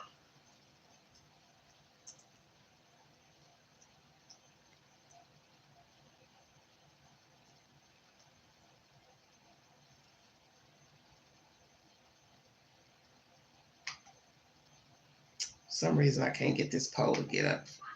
Hold on, you guys. At least 3 that I know for a fact that did hit on the retention pond. And the pond has been drained, correct? And there's nothing there. Yes, ma'am. They had blocked it, drained it, and there's nothing. The retention pond was only knee deep anyways. On one occasion, Mr. Proudfoot, you stated that you and Mrs. Proudfoot have been, quote, vetted and cleared of foul play. That was stated on Chronicles of Olivia. Is that true? What do you mean by that? Yes.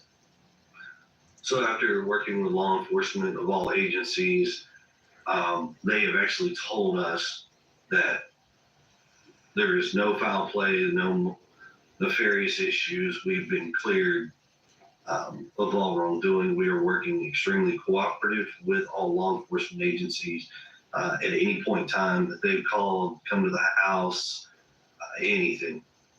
Is that true? Was Sebastian angry or upset before he disappeared? No, ma'am. Not to my knowledge. What is your theory about where is Sebastian? I wish I knew where he was, to be honest. Your theory. I think it's possible that someone has my son, Why? because I feel like if he had been close to the house or had walked off, that we would found him by now with as many people as we had searching. Well, Ed has a good point in the chat. How would he know it's knee deep? See, I missed that earlier. If you've been over there, why would you be over there to know how deep the water is? Why would you be waiting around in a pond? Very good point, Ed. Thank you. How would he know how deep the pond is? Has he been over there fumbling around, trying to fish? Is there fish in the pond? Gotta ask that, because I was sitting there thinking that earlier. Okay, they drained it. What do they do with the water? Run it back into the earth, I guess. I don't know. Mr. Proudfoot, how do you know how deep the pond is? It's knee deep. Were you there when they drained it? Because you all haven't searched for the child, so I can't see you being over there when they drained it. Unless you just heard people talking. Oh, the pond's not that deep. So how would you know? Very good question, Ed. Thank you. Take the polls, everybody. Did the Proudfoots unalive Sebastian Rogers? Have you checked his social media? He doesn't have social media. Have you checked his phone? His phone has been thoroughly checked, yes, ma'am. Have you handed your phones to police, both of you? Yes, ma'am. Yes, ma'am, we have. Has police searched all of your devices, your laptop, your iPad, everything? Nancy, you forgot one question. Has your devices been returned? Bingo card. Have they gotten back their devices? How many devices were seized from these two? The child's phone, the parent's phone, iPads, laptops, computers, drives, what? Spare phones? Did anybody have a spare phone, burner phone? Did anybody recently purchase a phone before the boy child went missing? Haven't heard many people talk about that. See, there's always a question you can ask pertaining to true crime. Did these people have spare phones? Do they have spare phones now? Did anybody hide a phone? Calling Candace Bly. It is so amazing how every day a child goes missing, a person goes missing, a child, a grown-up, turns up unalive, brutally. And you try to put the pieces together to what happened to the person, where were they, what was going on in their life. And then, as you're listening to the story unfold, allegedly, you realize it sounds eerily similar to something you heard yesterday, a month ago, a year ago. And you say to yourself, Seth, that sounds like that story over there in Rogersville, Tennessee, or New York. See where I'm going? But yet they're different people, different heights, weights, races, different demographics. Some are wealthy, poor, dirt poor, middle class, upper middle class, filthy rich, millionaires. And you ask yourself, how in God's green, on his green earth, could all these people be walking around and they are eerily similar? You know why? Because it's 6 degrees of separation. That all these vessels meet up, especially when they have co-conspirators, and they mesh, and they become one. And they become one in wickedness, filth, funk. And they ride that donkey ride until it can't go no further. And that's what's sad about life. Is that there's so many people walking around that think alike. They don't know how to reason, and they don't know how to bow out gracefully. So they take a life for no damn reason. Because no matter what happened with this kid, however he acted, didn't act, there is no logical reason to unalive a child if we're going to believe these people or somebody unalived the child, lured the child, took the child, harmed the child, disposed of the child. There's no logical reason to ever put your hands on a child, beat a child, torture a child, unalive a child, and then dispose of a child. You know that's not right.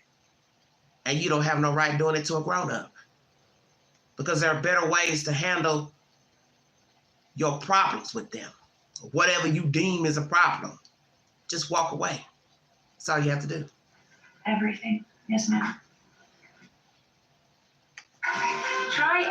All right, brief intermission, everybody. 34 votes. Did the Proudfoots unalive Sebastian? 74% yes. Wow. 6% no. 21% of you not sure. And Cornbread, I agree with you. It is a shame a child can't have a decent life. Lord knows it's true. Other than you, Miss Proudfoot, who is the last person that saw or heard Sebastian alive the Sunday before he went missing? 2 of his aunts, a cousin, and the staff where we had dinner. So these relatives that she's mentioning that saw the child, I'm assuming that's Sunday or the weekend. I wish it had been more specific. The aunt saw him on Saturday or the aunt saw him on Sunday. You see where I'm going? The staff saw him on Sunday. Is it true the staff can verify he was inside of a restaurant or business with his mother or with other people, number one? The relatives, where were they to verify the life of this child? Was it on Sunday? Was it on Saturday? Was it on Friday? The father last talked to him Thursday. Allegedly, he went to school on Friday. So we can confirm life on Friday from the school, but ain't nobody confirmed nothing about Sunday. That's just her talking. Oh, we went here, we went here, we went here. And like I said, she'd be a fool to mention these places knowing they're going to go look at the CCTV footage and see you were never in the restaurant, you were never in the bowling ring or whatever they had going on, skating ring, you're not there. But people do lie knowing it's going to be verified. I mean, ask Casey Anthony. She was good at that. Lied about a whole job that she didn't have anymore. Had them walk her around the damn place, and they knew she didn't have a job. They just want to see how far she was going to spend the lie. And as it was said in one of the documentaries from A&E, the only thing she ever told the truth about is that she, worked for Walt Disney? But that's it. She didn't have a job at the time of the death of the little girl. All the places existed where they went and looked for the little girl, but the people didn't exist. Now you think about that. Casey gave real locations, but Zanny the nanny didn't exist, never been verified, ever. Anybody else she made up, no verification, but the addresses were real. And you think about that. And that was at BJ's the night before or the bowling alley? So BJ's, and then we went to the bowling alley, and then after the bowling alley, we went to dinner before coming home. Bowling alley, then dinner. I want to follow up again on the dogs hitting. Earlier, Ms. Proudfoot had stated the dogs hit around the house, the barn, and at the retention pond. Is that correct? I don't know about the barn, but I do know that they did track to the pond, yes. Did the dogs also hit around the house? Yes, Yes. ma'am. On the outside of the house? Yes, ma'am. Were they scent dogs or cadaver dogs? They brought in both cadaver and tracking dogs. Which dog hit, a cadaver dog or a scent dog? Scent It's dog. all been scent dogs that have hit. The cadaver dogs have not hit on anything that we know of. Scent dogs hit on the outside of the house. Do you believe this? Scent dogs hit on the outside of this house.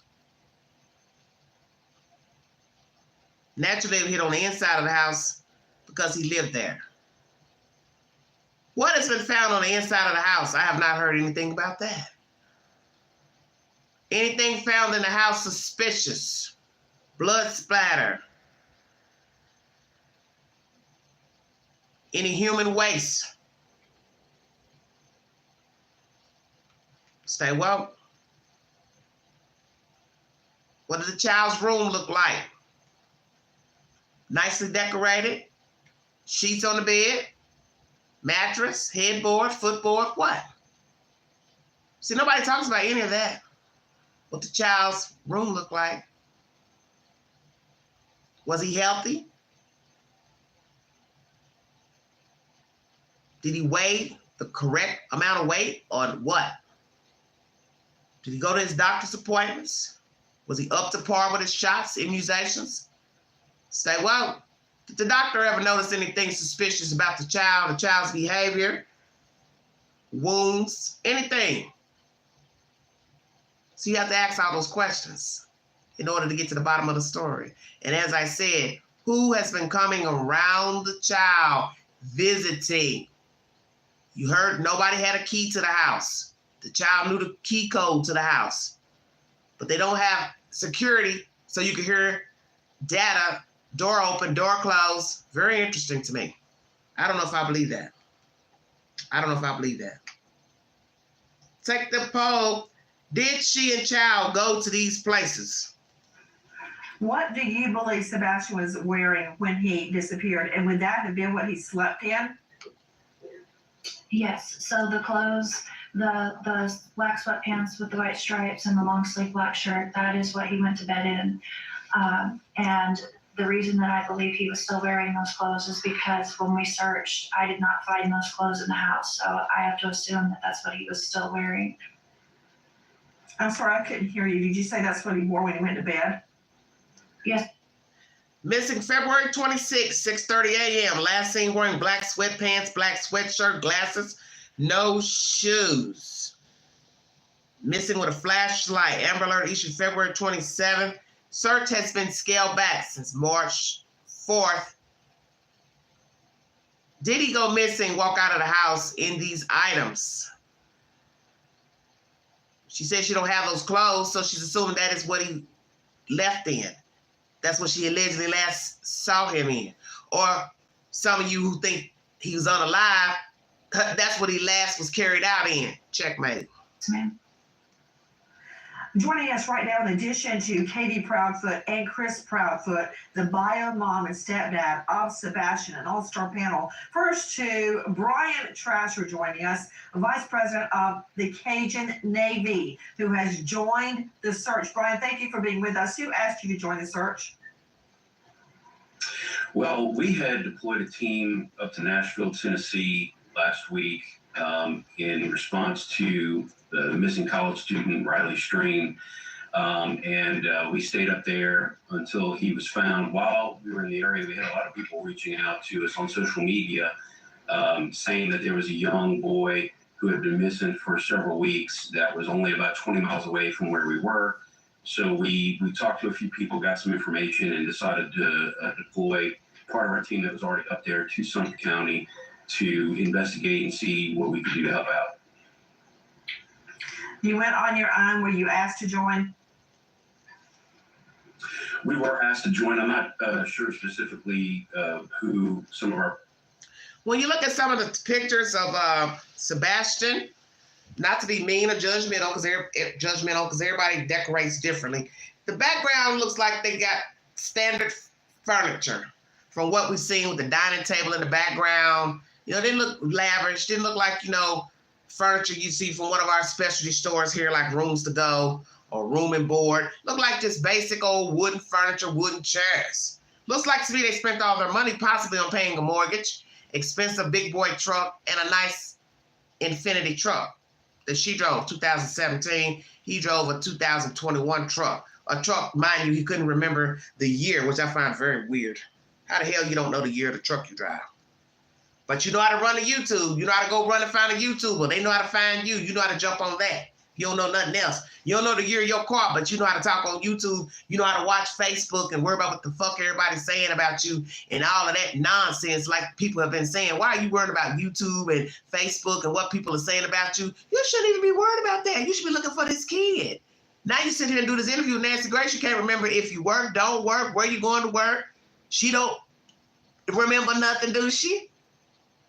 Oh yeah, I quit my classes and I'm going to his job. Well, just a while ago, he said it was up in the air about the job. 15, 20 minutes later, oh, he going to work.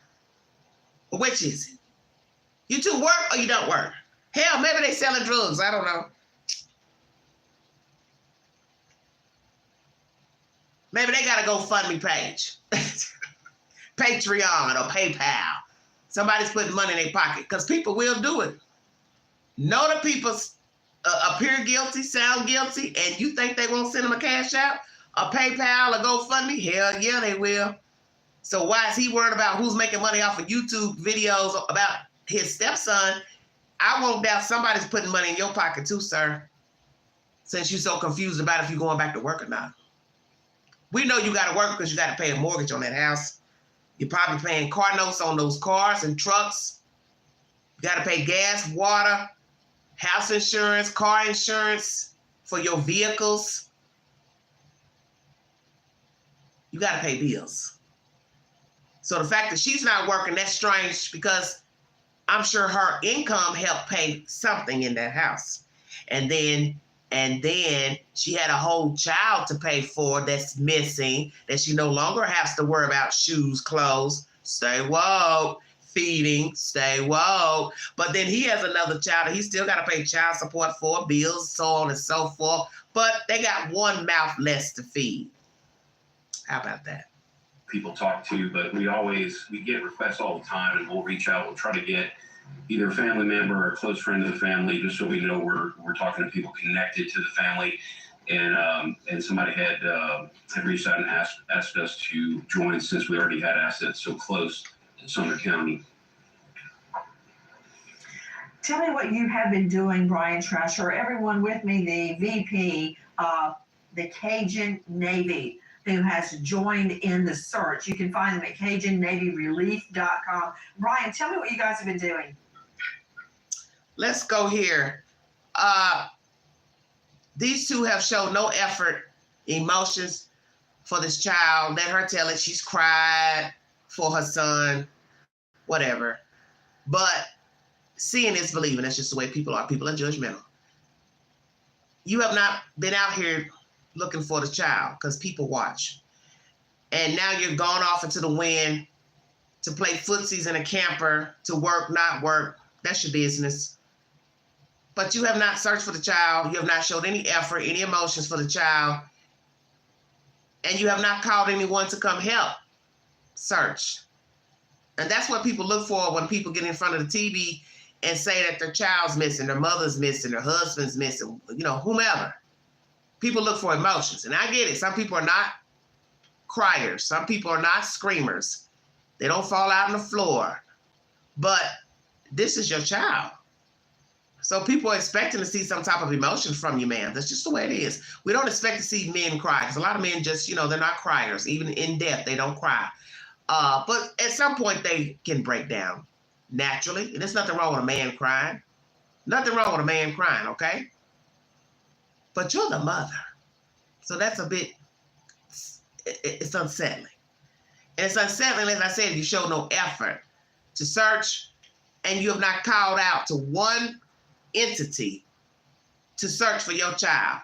EquiSearch, local people, organizations that search. You're really trying to portray like you've been so busy worrying and crying over your son. See, we don't know what you're doing because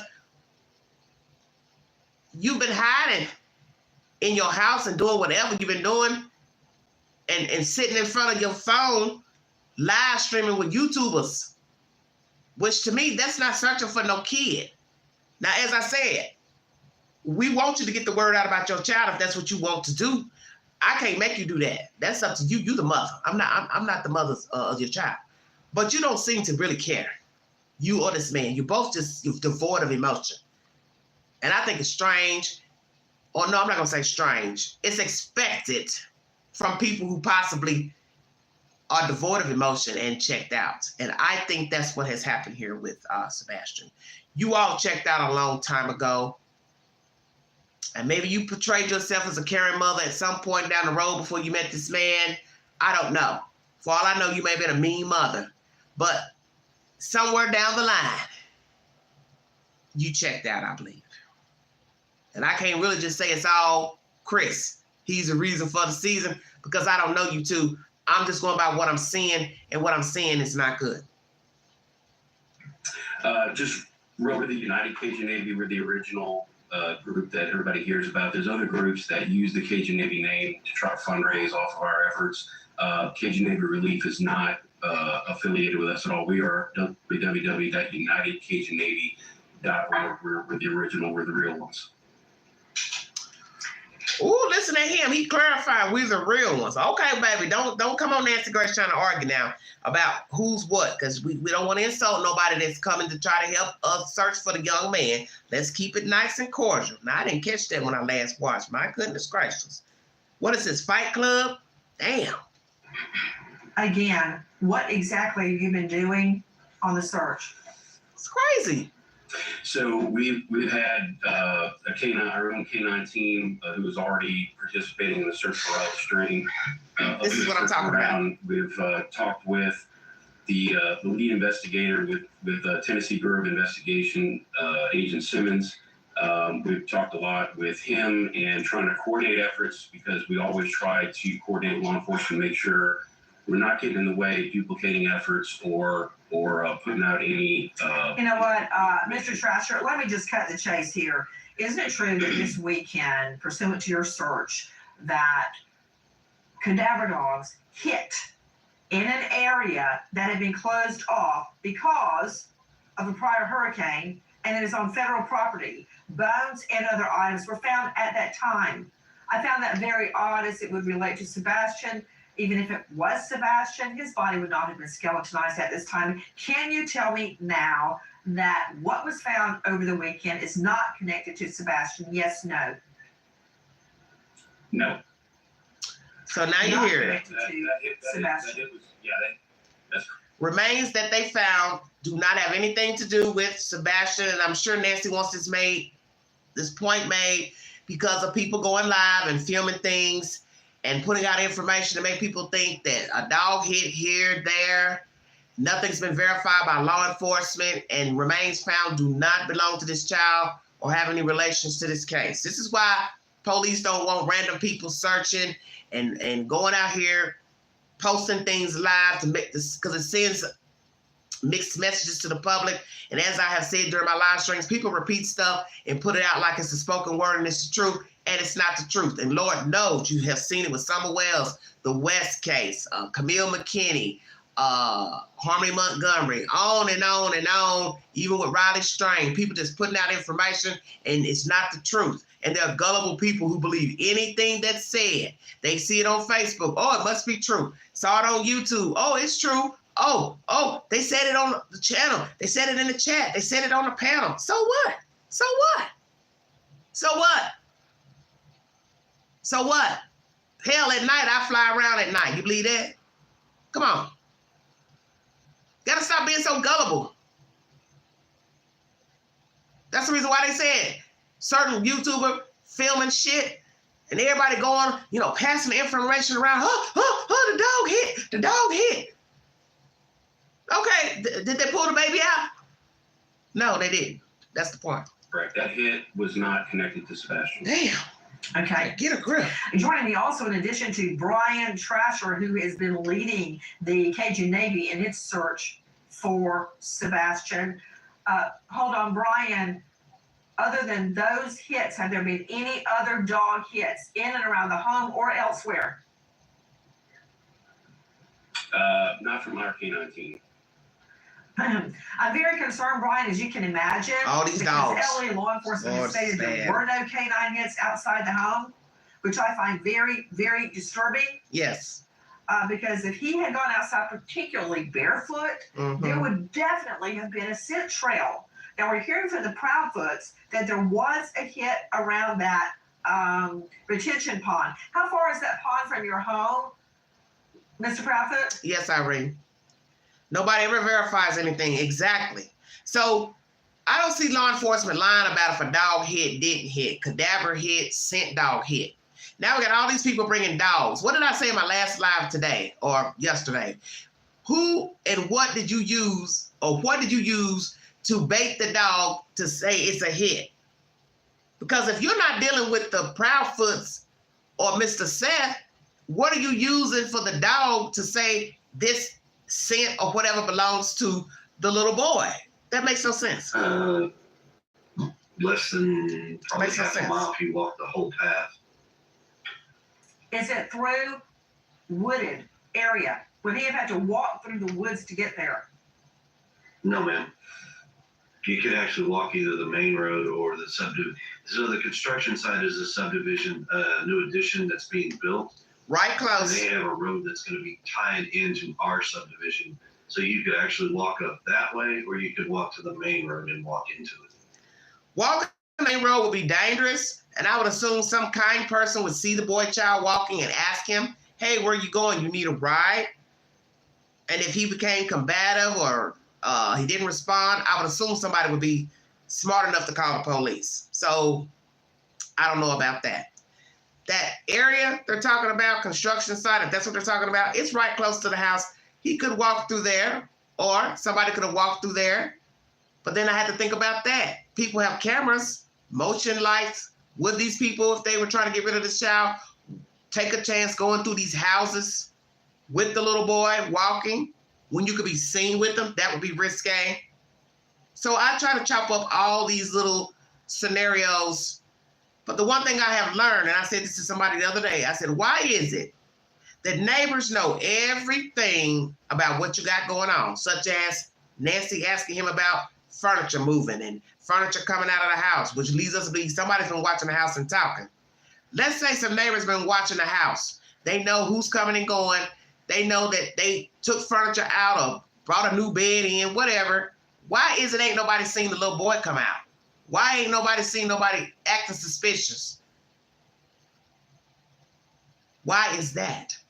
Why is it every time a person goes missing, they're unalive, nobody saw anything, didn't hear anything? But you know damn well when they come home from work, when the school bus pull up, when the school bus leave, when somebody got out of town visitors, how long they stayed, you know all of that. But a whole boy missing, don't nobody know nothing. Street dark. Lights in the back. Now Nancy says the lights ain't got nothing to do with the little boy. Well, then whose lights were they? Don't you find all this strange? So are we gonna get an explanation about the lights in the backyard? They don't got a security camera. They ain't got security ADT or nothing. No cameras inside, no cameras outside. No motion lights, no motion sensors, just floodlights on the front, floodlights on the front. They're on all the time, says the father, but the ones in the back, they ain't on. Don't y'all see it's something off here? So how's this child scent being near a construction site, retention pond? What is the truth? Did Sebastian ever sleepwalk? No, ma'am. So he would have to leave the house undetected by Katie and walk all the way to that retention pond. Did the dogs follow the trail a half a mile? Yes, ma'am. They followed the trail all the way to that retention pond? Yes, ma'am. Yes, ma'am. That's very curious, as they are saying the dogs didn't pick anything up. Back to you, Brian Trasher. Did you guys search anywhere other than that federal property where the false positive was? Yes, no? No. Joining me is Courtney Lasky, high-profile behavior analyst, autism expert, chief clinical officer with Little Starts Therapy.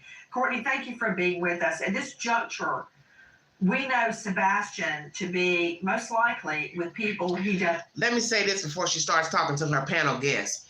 I just thought about this. If the dogs, let's say police dogs or whomever dogs, scent dogs, didn't hit on a scent outside the house,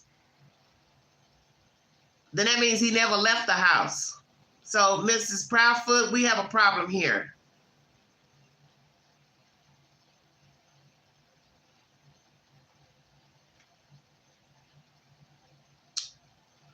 We have a problem here.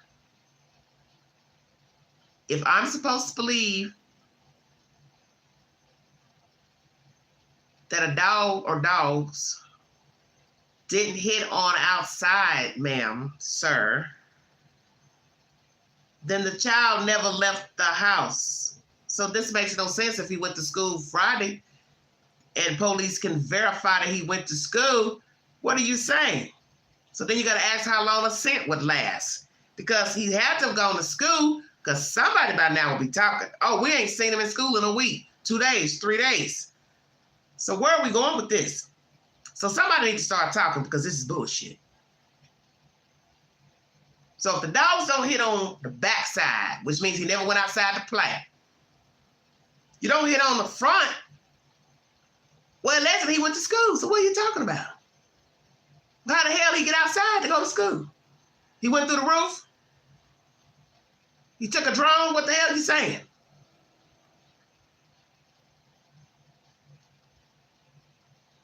And nobody has said that he has missed school. So now this is starting to get freaky now. So somebody from the schoolhouse or somebody need to come out and say, we got him clocked out of school at this time on this day, because if we're to believe the dogs didn't pick up a scent outside, then that means he didn't even go outside to go to the damn schoolhouse. He didn't go nowhere. That means he also didn't go with mommy to go eat, to go to this bowling rink, to go. That's why I say it should be a fool to mention these places, knowing they can be verified.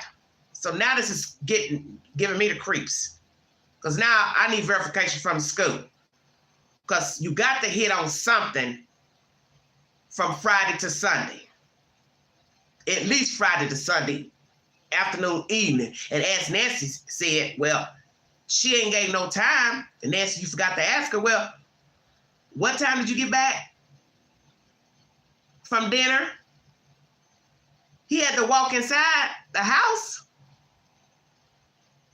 You parked the car in the driveway. Is that why there's no scent? Oh, I just thought about that. She parks her truck in the driveway.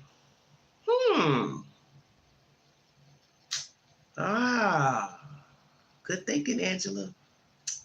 She parks her car in the driveway. The work van stays parked in the driveway. So, no, she parks her vehicle, Infinity, in the garage.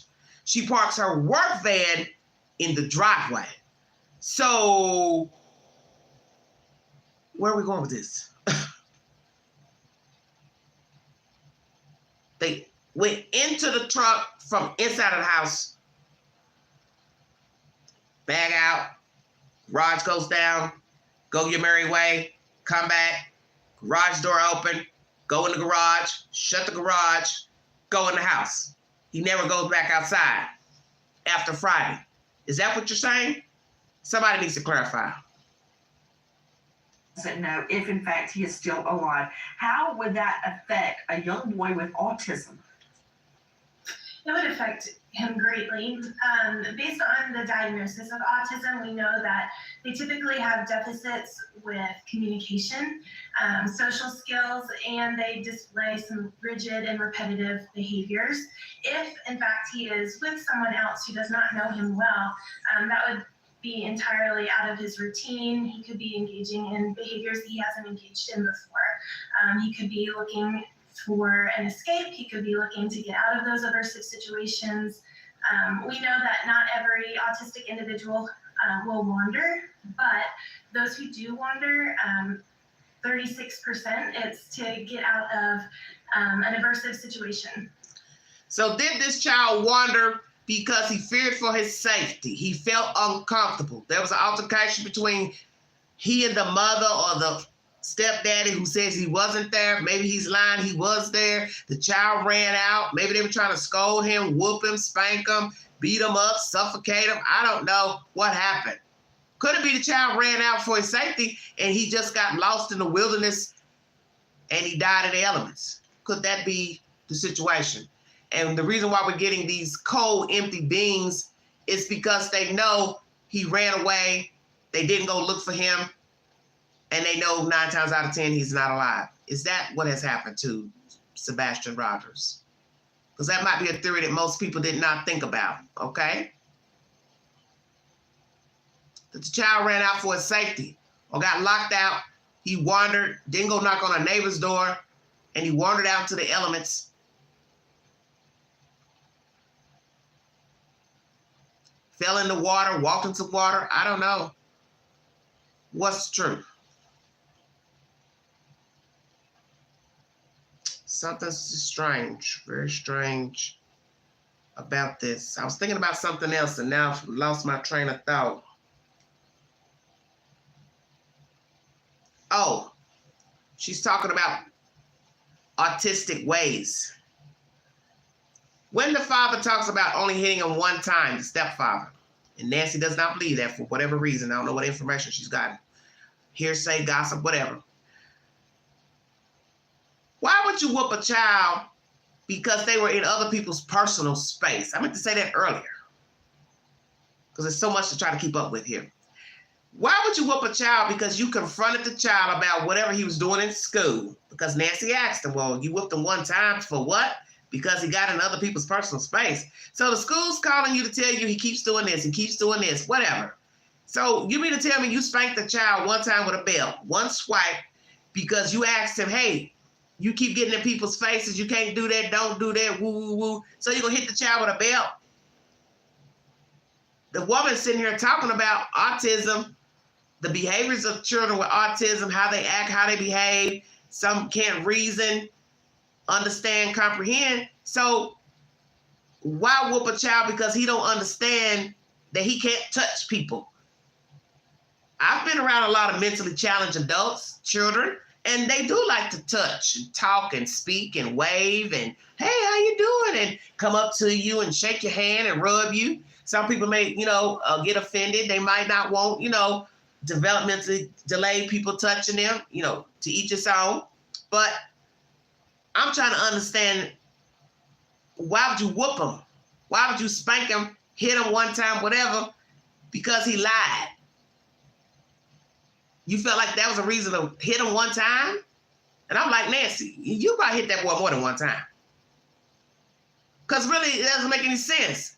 You confront him and say, well, the teacher said you gotta sit down, or you got to stay in your seat, or you can't touch nobody, or you can't get in nobody's personal space, and then you get mad, and then you come home and you whoop the child for that. I can't even see you hitting him one time. I can see you hit him more than one time. Oh, I believe that. Now, I agree with Nancy. You hit him more than one time, probably several times more than one time. How about that? You'd hit him more than once and probably hit him several times at different times. Let's make that clear. My opinion. And you know there's something wrong with the little boy. So you're going to whoop him because he's in people's personal space. Well, he's going to continue to do that. So what the hell are you going to do when he was grown? This is why I kept trying to tell people in the last live. They They got tired of this boy, I'm trying to tell you. Just from hearing that. They got tired of dealing with him. They got tired of having to monitor him. Hell, they weren't even sleeping near each other, which some people might find that strange. I don't know. Probably didn't want to be near him in the house. Yeah, put him on the other side of the house. I don't want him by me. And then you have to tell yourself about the husband. He's not there. So what problems could he have with the little boy? If you want to say he's mean, he mistreated the little boy, we don't have proof. The mother dealt with the child more than the father, the stepfather, and even Seth. He wasn't dealing with the little boy every day either. So who's to say Katie didn't get tired of dealing with him? Katie did something to him. Katie hurt the boy. Called the father, come clean up, or she cleaned it up herself. Because who's to say when you got a garage, can't nobody see in there? You back that car out of there, don't nobody know what you got in that truck. Put him in a tub, plastic bag, go dump him somewhere, come on back home, play crazy Monday morning, and now you have a news story. Stay woke. It's to get away from something that's overwhelming or overstimulating to them. Ms. Proudfoot, does he know your phone number? Can he call you if he could get access to a phone? We have gone over my phone number. I don't know that in a high stress time he would remember it, but yes, I have provided my phone number. So he knows the phone Was he number. ever allowed to go visit friends' homes? He didn't get invited, but had he been, yes, we have had play dates in the past. Would he go there on? How sad is that? He didn't get invited. He has had play dates. So, Katie, when was the last time he had a play date? When was the last time somebody came over to play with your son? When was the last time your son went to somebody else's house in the neighborhood or in the school district? Or anybody that you know of besides family? Did family ever come pick him up and take him out for an outing or on the weekends? Is Seth the only person coming and going to pick up the child? Because if I find that out, that's going to be very disturbing that no other grandparents or nobody else picked up these children. Now, one could say she's got parents that live somewhere else because I heard they lived in California at one time. So perhaps they have family out west, Pacific Northwest. I don't know everything, but it will be disturbing if there are people in the area that are related to Sebastian and they never visit and they never picked him up. They never took him to the picture show, the movies, the zoo, the aquarium, nothing. He's at home with Katie 24 hours a day. She would have gotten tired of this child at some point. Even the best of parents tired of their children, tired of their relatives, tired of being a nanny, gopher, maid, butcher, baker, candlestick maker. People get tired. And there's nothing wrong with getting tired. But what is wrong is when you check your ass out and you spaz out and you start to mistreat your relatives, friends, cousins, children, you know what I mean, clients, then there's a problem. Did this mother check out? Because this might be more than just putting it all on Chris because, see, you don't know these people, you don't know what the hell's going on in their house. The mother could have checked out because she's the one dealing with him all day, every day. Chris is not there. So I'm not going to put it all off on him just because he acts a certain way. They both act distant to me. And she's the one there. And that's usually the one that spazzes out. It's the one that is the sole caretaker. Foot?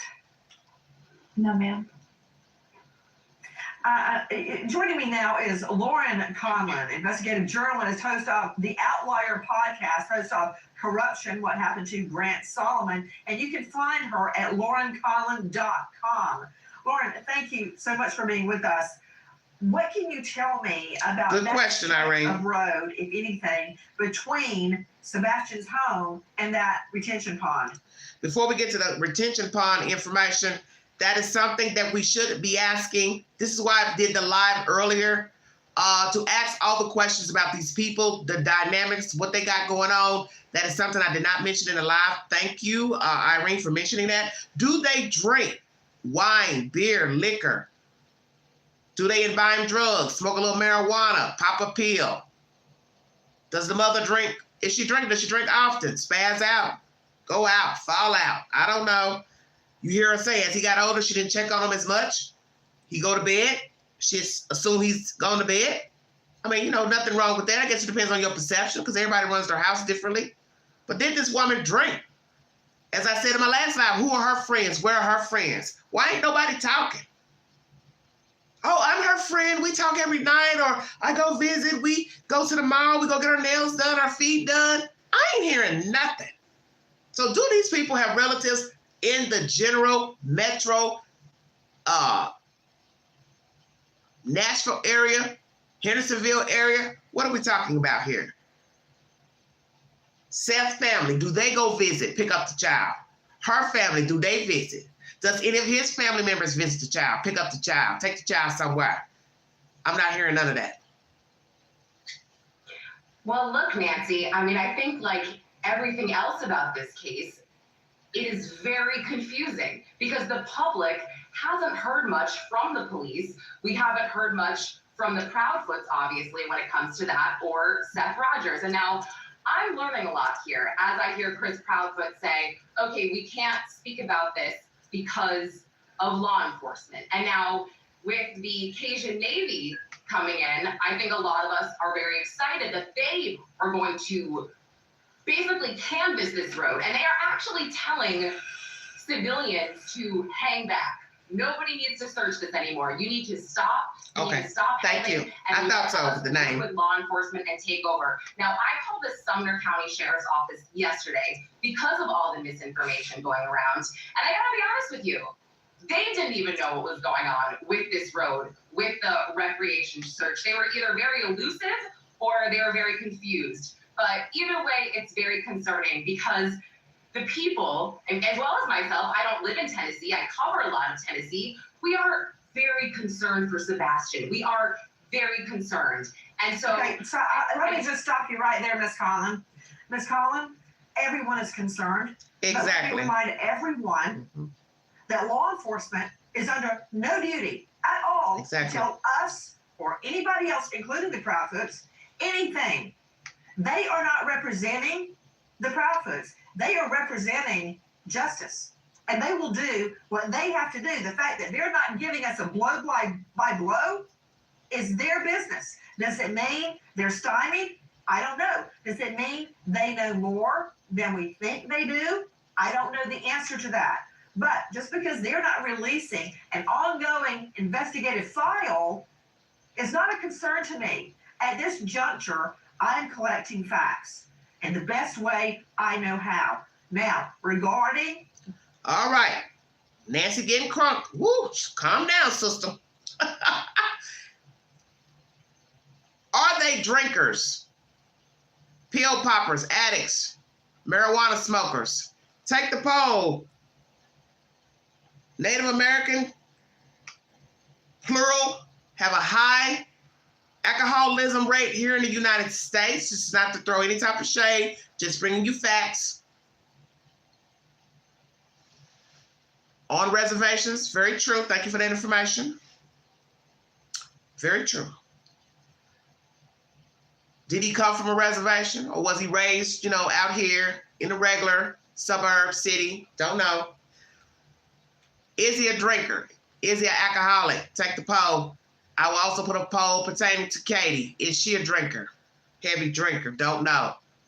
Will somebody come forward to tell us who these people are, their dispositions? We got rumors that she was a little sporadic, a little erratic, raising the boy child. Maybe she got tired of, I don't know. Just when she was with Seth, she acted a little funky or got hyped or, maybe she spazzed out, had some little mental issues. Is she bipolar, schizophrenic? Is there anybody with a mental disorder in this group? Seth, her, or Mr. Proudfoot? Anybody bipolar, schizophrenic, associative disorder? Somebody's got split personalities. Let's chop it up. Does Chris drink a lot? 29% yes, 6% no, 65% not sure. What you say? I think they both drink, but I heard she was bad. Where'd you hear that from, Irene? Do they have any friends? Exactly, Cornbread. You're not hearing nothing. This is baffling to me. Baffling, baffling, baffling. That route from the Proudfoot home to the retention pond, is it your understanding, Lauren Conlon, that there were no hits by scent or cadaver dogs along that route? Correct, Nancy. It is my understanding there were no hits from the dogs. No hits from the dogs or the retention pond and all of that. So it's this YouTube BS. People wanting attention for views, likes, making up stuff. What's the truth? This is why the police don't want random people getting involved, searching, posting videos of fake information, not verified information by law enforcement. And I'm one of those type of people. If it ain't coming from the law, I'm really not interested. That's just me. It's not here to say that the news don't get a story wrong, misspell something, misquote something, lie. But I don't really want to hear from random oddball folks. I don't want to hear nothing from people who do not know the Proudfoots, do not know Sebastian, do not live in the neighborhood, not a neighbor.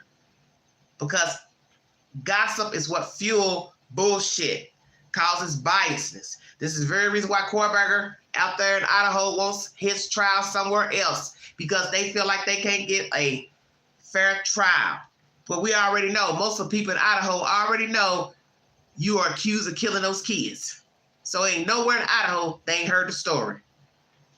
And he says he's got an alibi. That's going to be my next live, Menendez Brothers next live.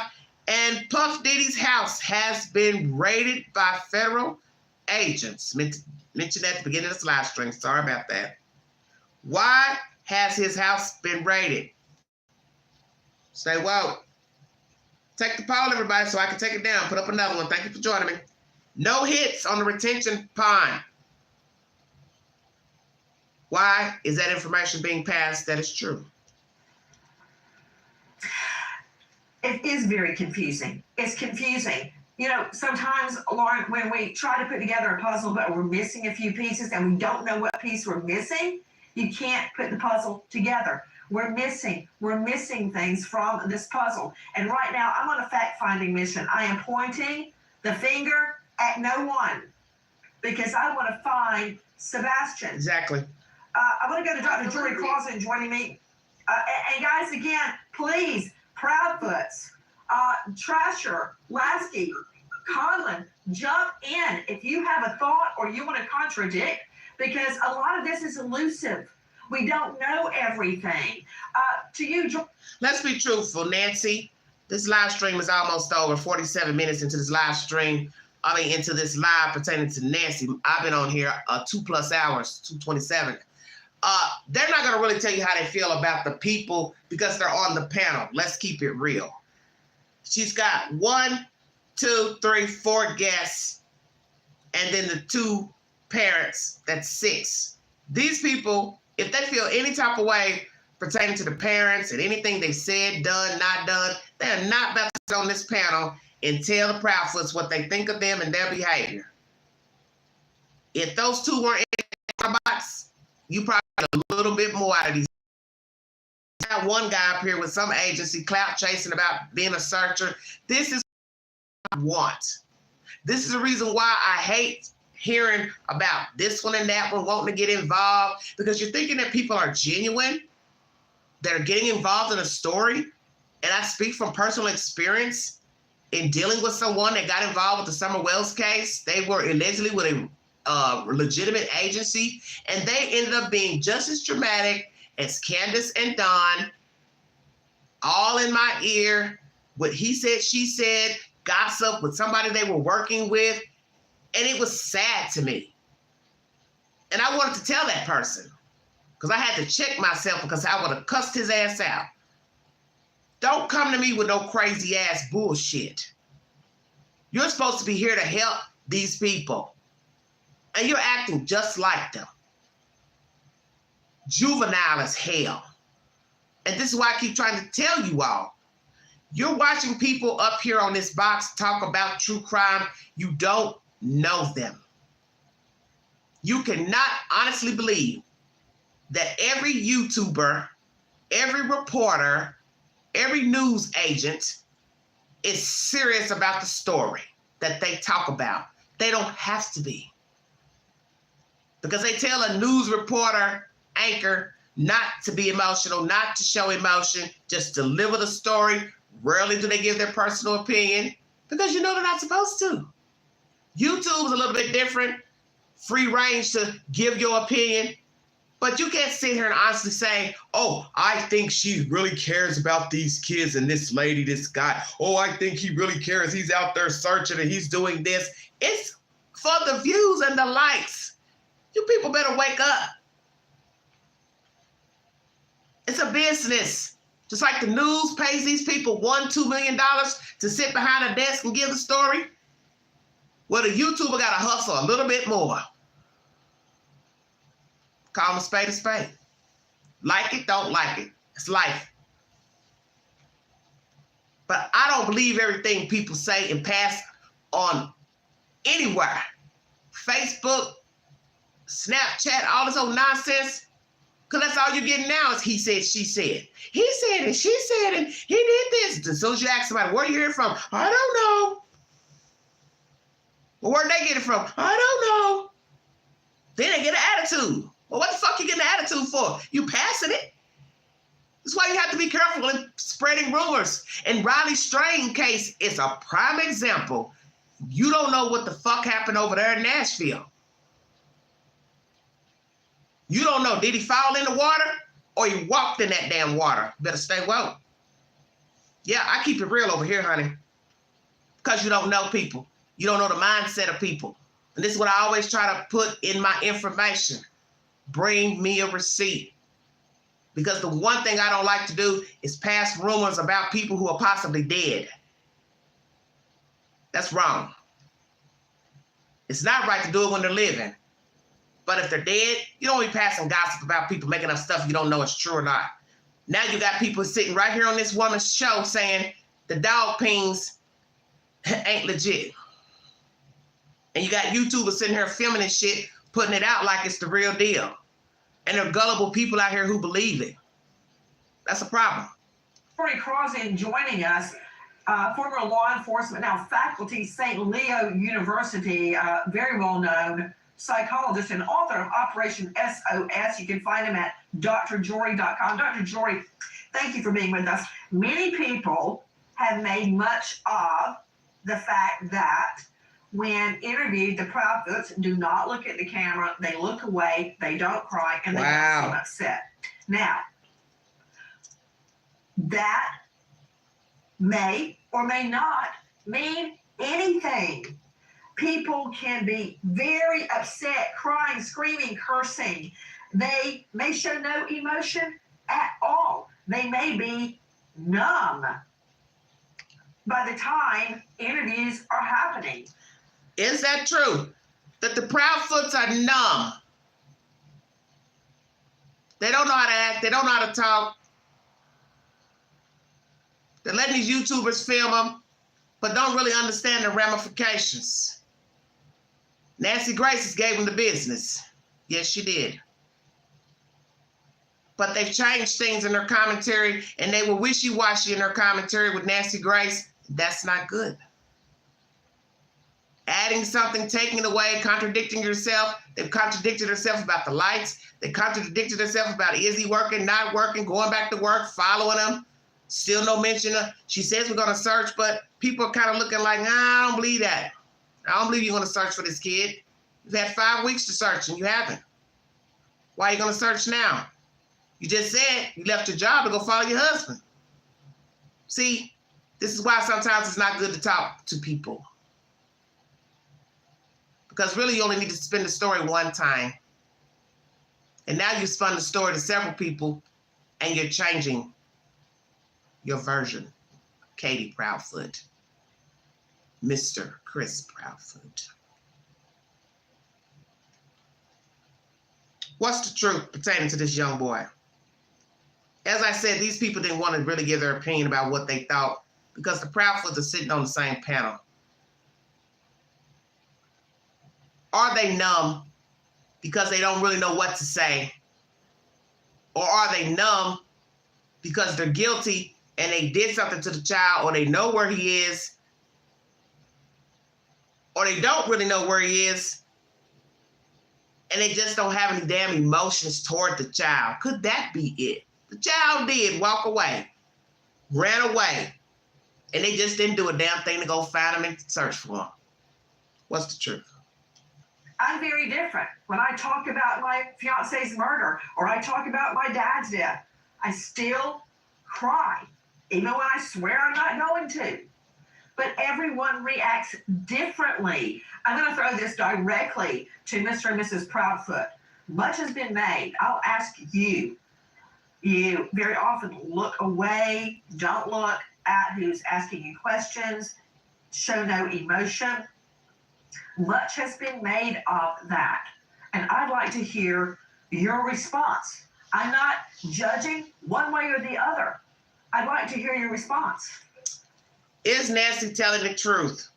Is Nancy really telling the truth that she's not judging these people because they look at the floor, they've looked at the ground, they don't seem truthful? Or is she just saying this because they're guests on her panel? What's the truth? They're going to respond. So the fact of not looking at the camera all the time is because a picture of my son is sitting beside me, and I'm looking at him. As far as the crying thing, I've been crying off and on nonstop for. Is she looking at a picture of her son while she's sitting there talking to Nancy Grace? Facts or fiction? For a month.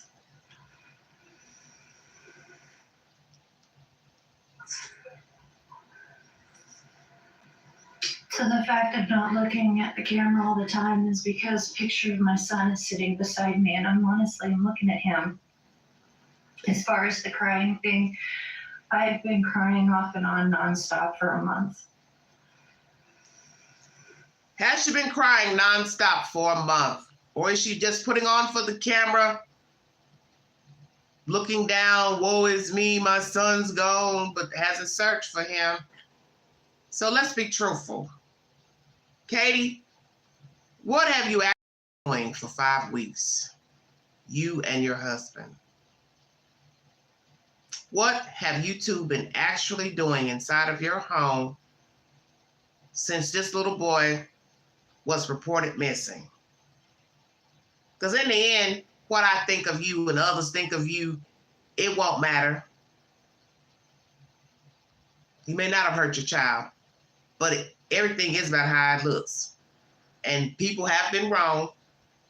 And I always say I try not to point the fingers, but I will say something don't look good with you two. I'm just going to say that. And I do kind of believe you did something to the boy. And I said I wasn't going to say that about somebody until I keep listening, but I'm 5 weeks in. And I've made this mistake about the woman in Savannah. A lot of us thought her daughter had killed her, but allegedly she set herself on fire out in the woods. Some still don't believe that version from the police. You're entitled to your opinion.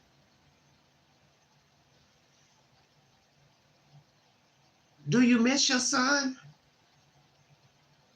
Because I think a lot of people want to hear that you miss your baby. You want your baby back.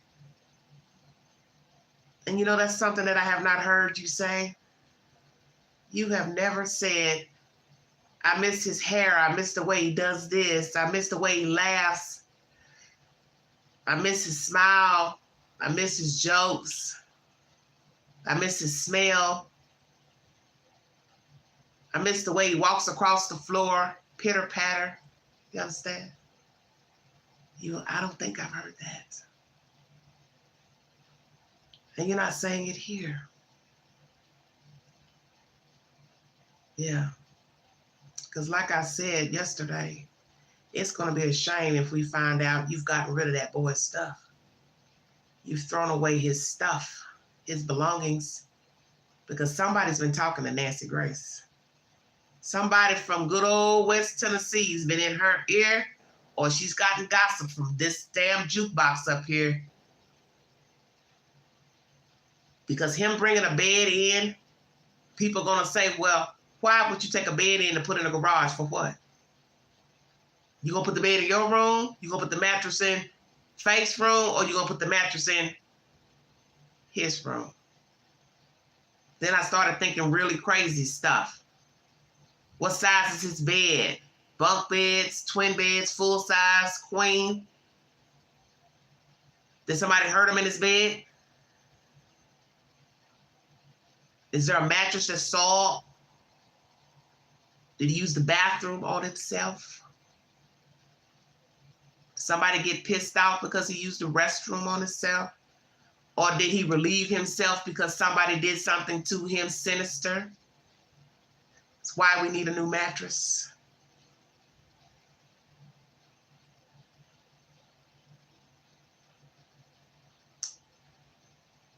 Why do you have that mattress in the garage?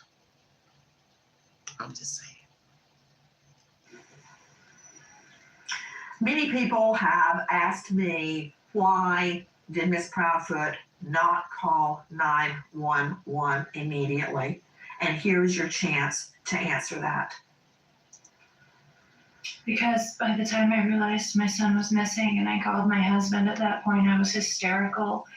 I was at the point where I couldn't even form words anymore, and my husband is the one who remained calm enough to call them. And to be honest with you, Miss Grace, the way we live outside of city limits, so you don't call 911 because you get routed to a dispatching hub who asks what's your location, and then they route you to another dispatcher to talk to give this story. I cut all of that out and I called straight to the sheriff's department because they had jurisdiction of where we live. So sorry that I decided to bypass a few steps and go straight to the source, where they responded within 10 minutes of the phone call being made. Well, Chris, your wife don't know how to do that?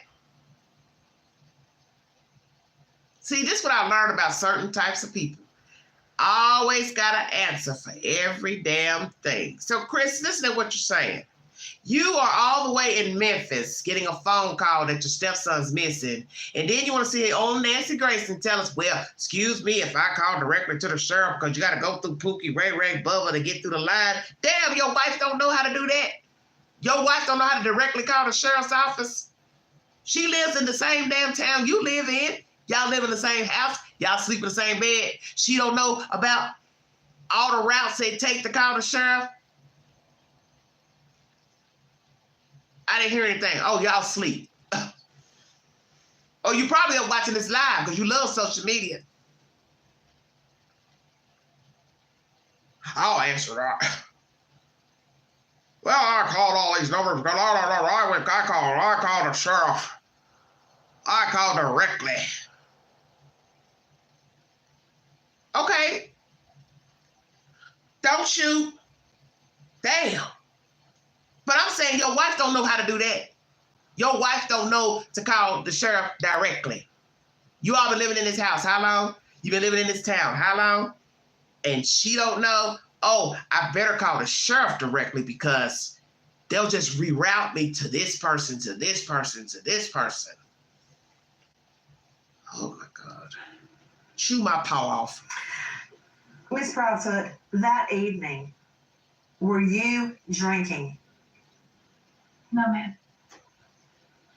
Very good point, Irene. Any type of drug at all, even OTC, over the counter? No, ma'am. And you had no argument with Sebastian that night? No, ma'am. You stated you put the dogs away into a crate before you went to bed. Is the crate located near the exit, near a door? No, ma'am. Would the dogs have barked if there had been an intruder or if Sebastian had left? The dogs don't typically bark at me and Sebastian because they're used to us. Even if we get up, we come around, they don't typically bark. Strangers, they do tend to bark, at least for a minute or two to get attention. But no, ma'am, they don't typically bark at Sebastian and myself. So we're going to assume those strangers came in the house, took the child out, lured the child out. Did you lock the doors? I do believe they said to lock the doors. So nobody got in. No windows broken, inside, outside, nothing missing, nothing stolen, nothing knocked over, nothing strange outside, dark outside, no street lamp lights, which is very bizarre. But I know here in the counties in rural America, yeah, there's no street lights in the county. We all know that. On the main road, no major lights. But damn, you all live on a street where you have houses. And you telling me y'all ain't got no street lamps? That don't sound right. Anywho, I haven't been over that night, so I don't know.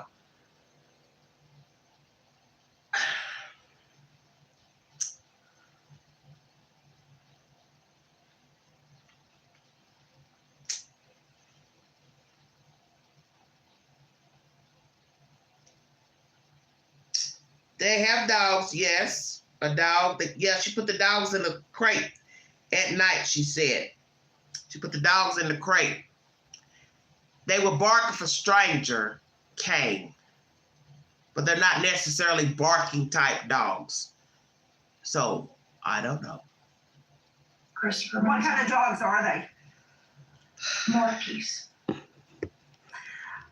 Question, where is their crate located? In the area near my sunroom. Over by the In kitchen. your son's, okay, hold on. Is No, it son. outside your son's room? No, ma'am, not Sunroom. Sebastian's room. Son, yeah, yes, ma'am. The sunroom, and that's not near the door? No, ma'am. She is Not something near the else. front door. It's near my back door, but not any of the other doors. Yes, from what I've seen the layout of the home, it is near the back door, and they would have heard someone coming in and out that back door, correct? Yes, ma'am. Yes, ma'am. No barking. Do you have a chime or anything on your doors that would alert you to the door opening? No, ma'am.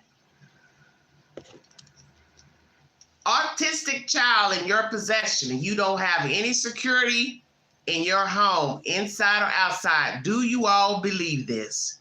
Do you believe they have no security inside of their house or outside? No ring cameras, no personal cameras hidden in a plant, in a corner of a wall, nothing. Allegedly, you all say she works for a security company. She does installations. If that's true, wouldn't you want ADT? You've got fancy cars. You got fancy trucks. You're paying all this money for trucks, rent, mortgage, all this. I'm just saying. I can see people who don't have a lot of money having doorbell cameras or security cameras, but you're spending all your money on your damn trucks, Infinity trucks, Chevrolet trucks. Autistic child, but you ain't got no security. I don't know. This is bizarre to me. Miss Grace, could I jump Question. in for something? Yes, please, and I want to follow up with a question Yes. regarding Miss Thank you, Knowledge. Proudfoot's polygraph. But please, Lauren, jump in. Everybody on the Thank you. panel, now is the time to ask the Proudfoots any question that may shed light on what has happened to Sebastian. We are not in a judging arena. We are in a fact-finding arena. Liar, liar, We pants can on fire. assimilate the facts and make deductions. Please. Stop telling them tales, Nancy. We are judging. You think them folks sitting up there ain't judging? They just ain't saying nothing. You've been drilling them since they got the camera panned their face. What about this? What about this? What about this? What about this? Katie looked scared as hell. She looked like a broke down deer up there. And he's just sitting there, you feel me? she looked scared as hell. Don't she look like Carrie White? They're all gonna laugh at you. What the hell going on up in here? They're all gonna laugh at you. She looks scared as hell. I'm waiting for the bucket of blood to come down. Shut up, everybody. Jump in. Lauren Conlon is joining me. You can find her at Lauren Emily Conlon. Go ahead. Yes, thank you. And now this might be for Brian as well. Yesterday, when the dogs hit and everybody's going crazy, YouTubers, internet, TikTokers, and we figure out it's not Sebastian and police are not involved, the TBI is not involved. Okay. Did you call the Proudfoots and let them know that this was not Sebastian? Did you tell them ahead of time that you were searching these areas? Did they know what you were doing, or was it specifically just through Seth Rogers? Yeah, so Seth Rogers is Sebastian's biological father, correct? Yes.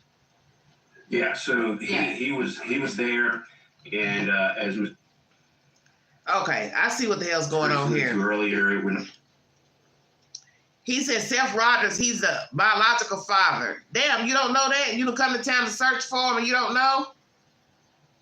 Because y'all too busy clout chasing trying to decide who's the better search team than the other. Because I did catch you make that point about we're the real Cajun, Navy, Cajun, whatever. Come on, don't do that. Too old for that.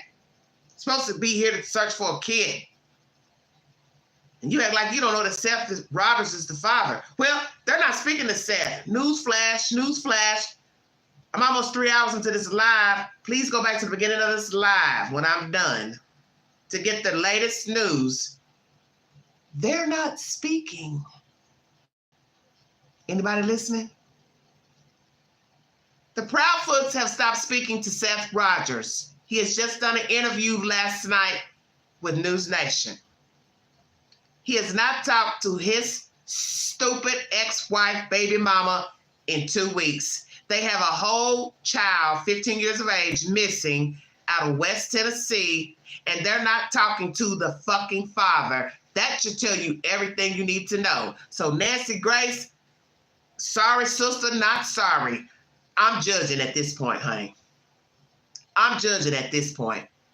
Why have they stopped speaking to Seth? Because there's some smoke in the city. Because somebody is riding their ass. And it's called whoop, whoop, whoop, police. Bad boy, bad girl. What you gonna do? What you gonna do when they come for you? Stay woke, everybody. It would not have been typical or possibly even probable that he could have skeletonized after only a few weeks. So I'm not sure about the Proudfoots, but his father definitely did know. I also wanted to echo what Miss Nancy said earlier about the police. One of the reasons we got called in, there was a lot of social media personalities reaching out to us, kind of complaining that they didn't feel like the police were doing enough. But really, it's just what Ms. Nancy said, is that they're not under obligation to give daily or every other day updates. They are doing an investigation. We have been in very close contact with TBI, and I can tell everybody with 100% certainty, they are on top of it. They are not letting their foot off the gas at all on the search for Sebastian or trying to find out what happened to him. The YouTubers and TikTokers that do live stream probably do the most harm. We appreciate the attention that they bring to things, but when you do a live stream, you don't have any control over what gets seen by potentially the entire world. So we can't tell people what not to do. They have free speech. It's their own accounts they're using. Not helpful to do live streams during searches like that. If you want to do it, do a video that you can potentially edit later so that we cut down on the amount of misinformation. That's why social media is not necessarily our house. We go in and do search and rescue. You have to trust the process, but like we do, yes. We trust law enforcement is going to have this wrapped up probably very soon. I agree with you, VP, whoever you are.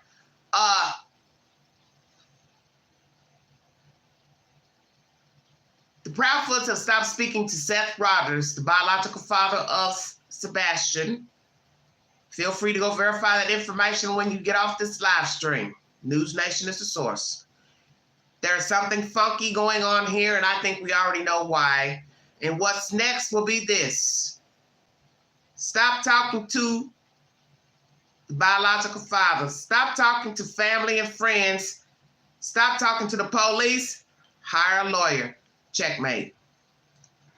Brian, however, I want to make sure that you are not encouraging citizen sleuths to stop looking, because I've had many cases where we put out the warning and they actually spot a missing person. I mean, I only have to point to Gabby Petito, whose remains were found in dispersed camping way out west by a citizen who had heard about the case. So, you know, yeah, sometimes their information is wrong, but there is no way in HELL that I would ask them to stop. And I know that's not where you're headed. Yeah. No, we don't want them to stop. Matter of fact, it was 2 citizen sleuths that found Riley Strain's bank card out by the bank of the Cumberland River in Nashville. So, like I said, they do provide service. My only suggestion was maybe not doing live stream, maybe just video, and then you can edit and post later. Just a suggestion. Should people help search? As they say, once you go viral, live, you put information out there. If it's not truth, can't take it back. You'll have to cut the video, edit it out. Should others help search in these type of searches? Nancy says yes, people should help. 1 second, everybody. Gonna put up a poll.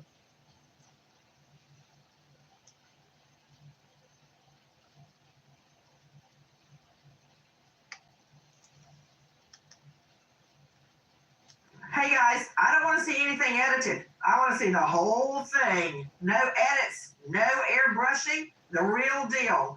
But that's just me. I want to go back to Katie Proudfoot. This is Sebastian's biological mother, Miss Proudfoot. What questions were you asked during your polygraph? I was asked if I knew where my son was. I was asked if I hurt him. I was asked if I had hurt someone, among a few other questions. Allegedly, she has passed the polygraph per her version.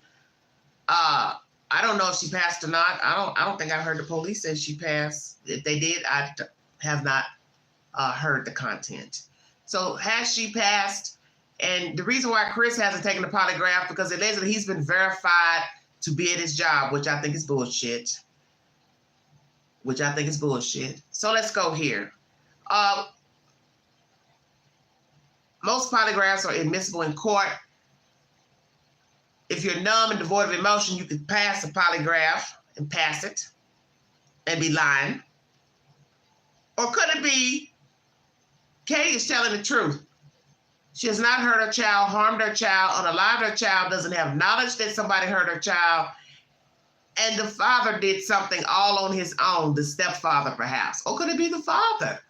A lot of people aren't really saying anything negative about Mr. Seth being the proprietor of hurting his child, paying somebody to come get the child, lure the child out.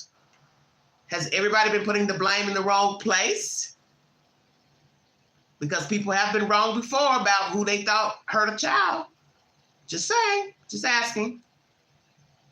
Could it be she doesn't know anything about what happened to a child?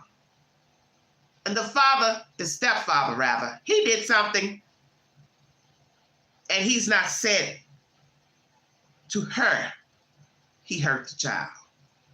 Could it be that he came in the heat of the night, midnight hour, witching hour, slid in and took the child, hurt the child in the bed, wrapped the child up, took him out while the mother was sleeping, went down the highway and disposed of a boy child and never said a word? Would you believe that? And Mr. Proudfoot, you have volunteered to take a poly? Yes, ma'am. If I were to set up a poly for you, would you take it? Name the place and time, ma'am. I'll be there. And you're headed back to Memphis right now. Are you in your RV right now? I am in my RV. We are not disclosing our current location just because of safety reasons, due to the YouTubers, the Facebookers out there that have sent some very heinous, threatening information and things of that nature, threatening to be outside of our house, all kinds of nasty things. So we're not disclosing our location at this time. So they're not disclosing their location. And I had already said this during this live stream. This is possibly the reason why they have packed up and left. Freedom. They're free of having to take care of a boy child. He's gone. People bothering them. They heard of the people coming to town to search. We don't want them coming over here to the house bothering us, following us, taking pictures, videos. Let's get the hell out of Dodge. So you hear him saying threats, nasty comments online, social media, YouTube. And also, for the person in the chat, why do you think she would be a pill popper, pill taker? Please explain yourself in the chat. Thank you. Should law Ms. enforcement? Belton, is that one of the reasons you left the home? One of them, yes, ma'am. She says that's one of the reasons. Social media, threats. What they have left that people weren't saying nasty things about them on social media. But this is what I don't understand about that. Let's talk about that for just a minute. Mr. Proudfoot, once again, as I've said before during my live streams pertaining to you and social media, you're watching social media, you've been responding, you've been inviting trouble to come your way, you've been inviting people to talk back, message back, but now all of a sudden you've left your house because you're worried about what people are saying and threats and filming, but you didn't think that would happen with you inviting these people into your inbox and conversations on social media sites? You're not making any sense. You see, you're going into the belly of the beast and you're really not prepared for what's down in there, in the gut, in the belly. See, you're a slick talker, but you don't know what the fuck you're saying. You watch, you're all up on YouTube like you're a fucking superstar, but now you're taking off running like a coward because you're worried about who the fuck gonna show up outside your house. Well, you should have thought about that when you was jumping on them damn panels talking, because what did I tell you? You didn't hear me. You ain't really ready for this. See, that's a price to pay playing with YouTubers. Why don't you come on over here on my side of the pond and see how it went down with the whales and all them little dirty birds that touched down. This ain't what you want, homeboy. And I'm going to talk to some of them YouTubers too. Keep on playing them dirty games if you want to. Because see, some of you like that shit, all that filming and stuff and going live. Somebody going to end up hurt. Because you got people who really ain't into that. Running around with iPhones and following people around and taking pictures and shit. You might end up where Sebastian is if he ain't alive. You better stay woke. Because we got some slick ass folks out here. And they don't mind playing with you. See, this is why I don't go playing them kind of games. Because you don't never know who's watching you. Because see, while you walking around with your iPhone, somebody else is watching you with their iPhone. And just as quick as you following the Proudfoots around, somebody be following you around. And while you jumping on lawns with bullhorns and hollering and screaming with signs, somebody will follow your ass and walk up, bloop, bloop, bloop, and lay your ass out. You better wake up. This ain't no game. See, some of you like this, it's entertaining to you. But it won't be funny if somebody gets hurt. You don't have to like the Proudfoots. Just like you didn't have to like the whales. You didn't have to like the West out in California. But this ain't a game you want to play. Even with the searching, that could lead to some mischief and mayhem. Because you don't know who's watching the searchers. You don't know who's watching the people blogging. Might be some people that are on the Proudfoots team. Don't want you coming around trespassing on their lawn and their property, as you've heard on the news. Some people are not pleased with that. So while you thinking this is cute and funny for likes and views, you might fuck around and get your head split. This is why I have to pick and choose the stories I talk about up here. Because there's people in the community that know me. And they could find me. Because people talk. That's why certain stories that happen here, I don't talk about them. I might share it on the channel to let you know it happened, but I don't give commentary. Because you have to be very careful what you talk about. And even people I've talked to behind closed doors pertaining to the stories, they don't even want to come up on the channel and talk. Now that should tell you something right there. And that's their loved one that's dead. It's their loved one. And they're scared to talk because they worried about what the sister gonna say, what the brother gonna say, who gonna get mad at them telling the truth about the dead person. You people really don't have no idea what goes on in true crime stories. I've given some of you a glimpse who follow my content. The people behind the scenes, they're just as crazy as the people that you think killed the kids, killed the grown-up. Trust me, I wouldn't lie to you.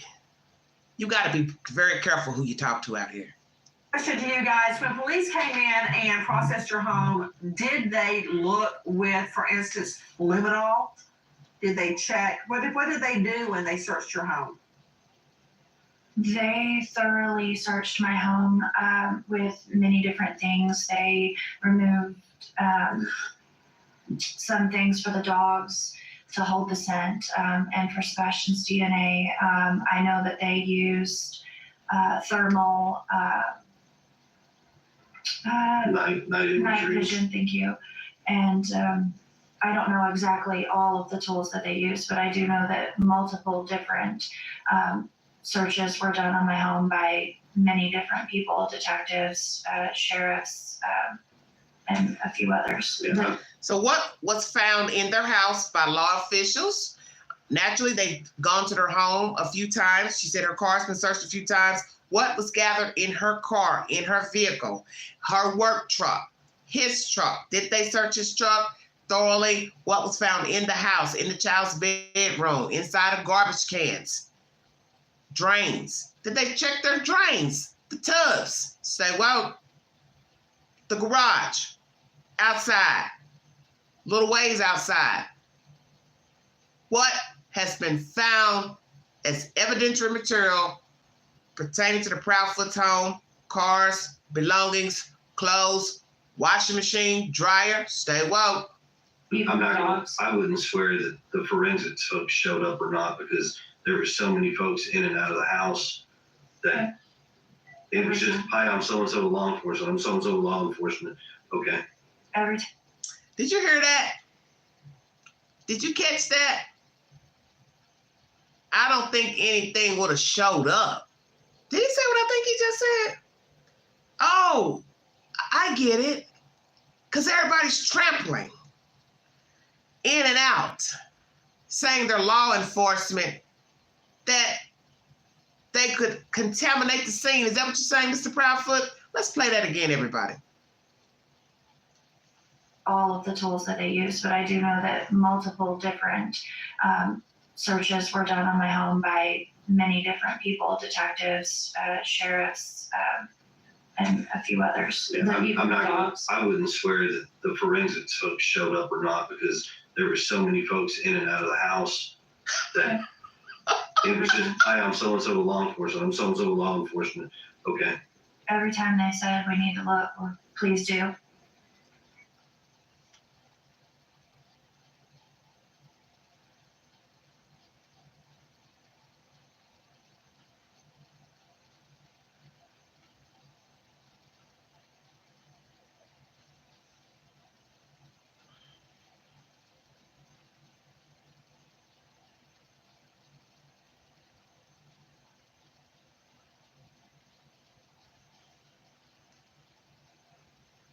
Wow.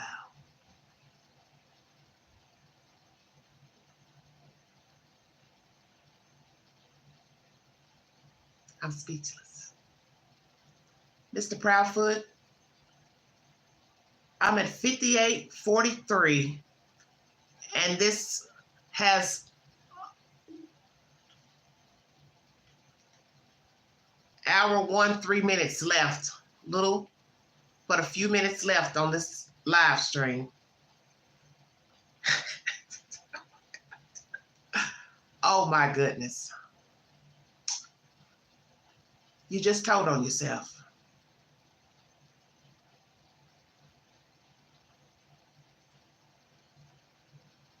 I'll be damned. You just said, I do not think forensics would show up. Do you hear your fucking self? This is why some people say, let them talk. Because, you know, I always say, I don't want to hear nothing else they got to say, because I already know it's a bunch of BS. You just told on yourself, sir. 5843 on the Nancy Grace live stream. Wow, wow, wow. Go ask your mama. You want to know about your future? Wow. Chris Proudfoot just told on himself. I don't think any forensics is going to show up because of all the people coming in and out saying that they are law officials. 5843, Nancy Grace. Does Wow. Sebastian have a hardwood floor or a carpeted floor? Damn. In his bedroom. Damn. Carpet. Damn. Yes. Carpeting. Carpet. Did they remove any carpeting? No, ma'am. Do you feel confident they searched his bathroom? They did. Yes, ma'am, they did. When you state that they removed items for the scent dogs, what did they take? Clothing, a blanket that he used like every day, and a few other items of his, toiletries, like his brush. Lauren Collin joining us, investigative journalist. Lauren, again, thank you for being with us. And earlier you were hearing sound from WSMV4. I understand you have another question. Oh, I mean, I guess I didn't quite get the clarity I wanted in the sense that did the Proudfoots know that this search was going on with the Cajun Navy? Were they being called? Were you guys being alerted about this? Did you hear from a YouTuber that they found something, that the cadaver dog, or I'm sorry, the search dog started jumping? Or, were you just kind of blind to all of this? Just, over your corner doing your search? No, ma'am. So here, to set that record straight and help the United Cajun Navy. So somebody's got a picture out there saying that we're enjoying a dinner when we're actually out there, got flyers at a dinner table because we need to eat. My wife was on the phone with the Cajun Navy. That's how the Cajun Navy was brought in. And we talked to the president of the United Cajun Navy. He put us in touch with their team that was here locally in Nashville. Then that young lady reached back out to us, gave us some more information. We gave her some more details. Then they said that they would start a search, but we also had them get in direct contact with the TBI agent as well as Sumter County's Sheriff's Department. We provided all that information.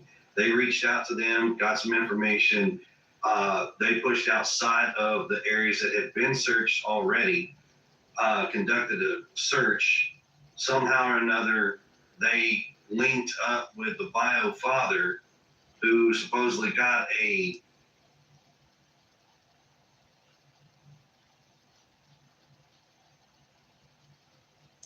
Pat Brown did a video about Nancy Grace's interview. Please go check out Pat Brown's content if you want to stay up late tonight. Bio dad, bio father. Damn, Chris. So he's not Seth anymore? Checkmate. People taking pictures of you eating out. I told y'all, you better be very careful fucking with these folks. He says, oh, we were taking care of flyers, blah, blah, blah. Like I told somebody in the chat earlier, they got to eat. See, this is what's crazy. You in contact with TBI, this group here searching, but you now stop speaking to the father. What's that all about?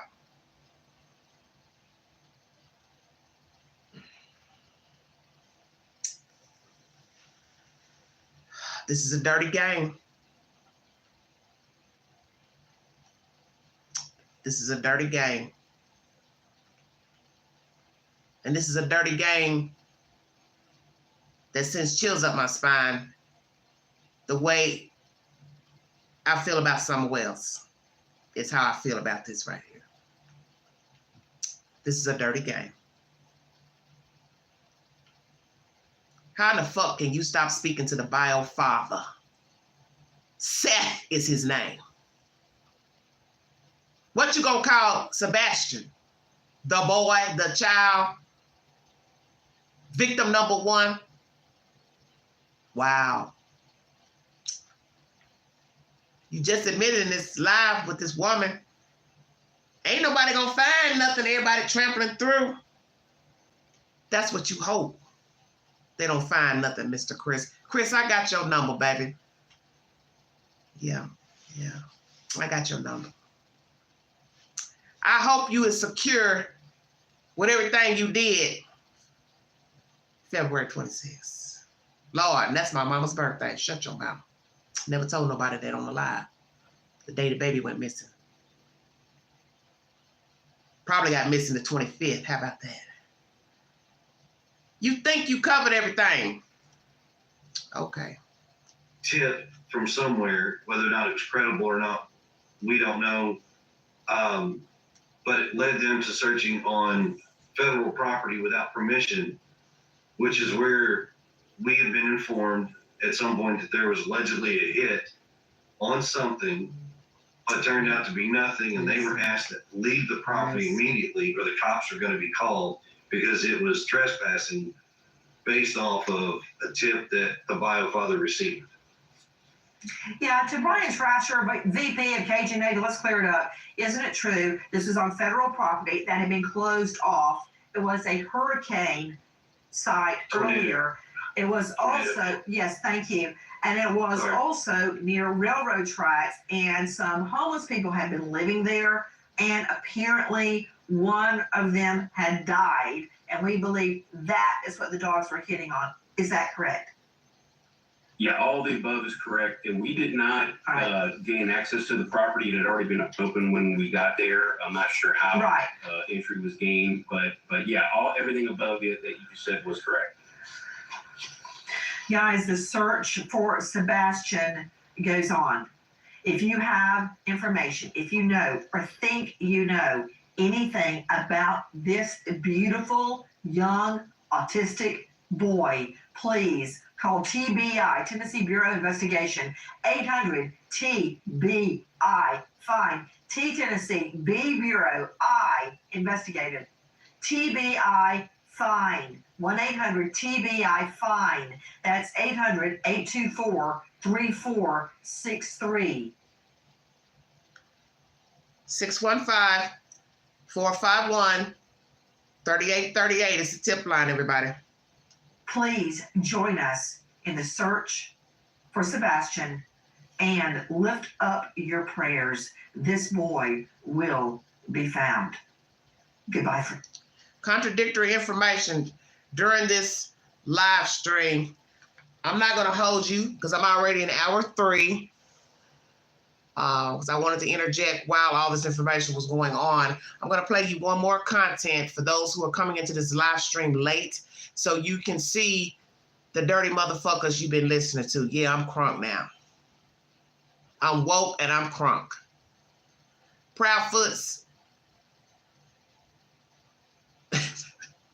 Lord have mercy. Ooh, I gotta watch what I say up here. Y'all dirty. Y'all so dirty.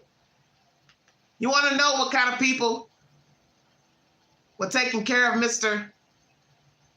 Sebastian Rogers? You want to know what you just got through listening to by Nancy Grace? You want to know all this BS they putting on up here on YouTube with these YouTubers? I'm getting ready to show you who they really are. News Nation is the source. Thank you for joining me. I'm Lee. As they say, the truth will set you free. You're finally going to see during this live stream. Thank you for joining me. Like, share, subscribe. Drop your comments below. Make this video go viral. Okay, so now for more on the search for the teen and the concerns about what may have happened to that boy, we're joined by Seth Rogers, Sebastian's father. Seth, thank you so much for joining us. I'm so sorry for everything you're going through. We want to get the word out about Sebastian. Hasn't gotten enough national attention. Sebastian, I want to be clear, was with his mom and stepdad when he disappeared, but you're very close to Sebastian. Do you have any idea what may have happened here? I haven't been, I don't know. I mean, I got a phone call and a text message that I received after I got off of work stating that I needed to give the stepfather a call. I called him and he was like, Sebastian's missing. Don't be upset or anything, but you need to come to the house. Sign number 1. Don't be upset. Come to the house. I couldn't. I don't know what happened to him. I haven't seen him in over a month. I've been here looking for him. Seth, I mean, what do they think happened? I mean, did he just? I mean, could he really have just walked away like that? It doesn't seem to make a lot of sense. It doesn't make a lot of sense. His shoes are still by the front door. His switch was there. His phone was in the kitchen.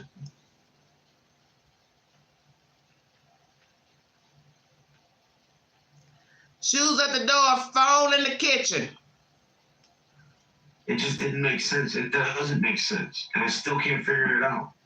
I've been looking everywhere. Been handing out flyers. Been just trying to keep up hope. And I've reached out to United Cajun Agent to sit there and see if they will help me. And they answered my call. Yeah, one thing I couldn't understand is why they were telling people not to search at one point. I mean, the shift went to the landfill. It was this investigation, and they're telling people not to search. I couldn't make sense of that. I mean, it made me wonder, do you have any indication that investigators may know that something bad happened here? They haven't told me anything, and they told people not to search, but I've been searching since that Monday.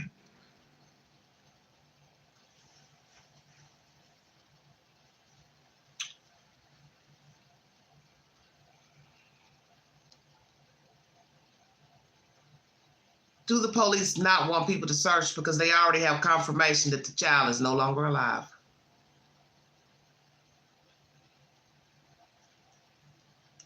I can't just sit around and not do anything.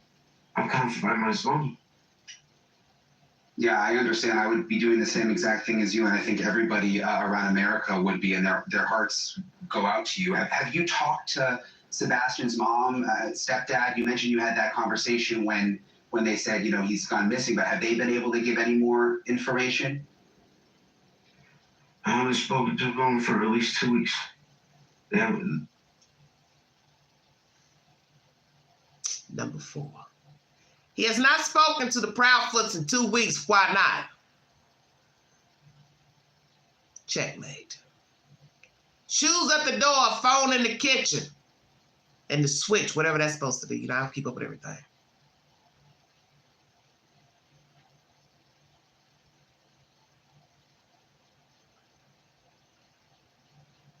Don't be upset. Can you come here? Lord have mercy.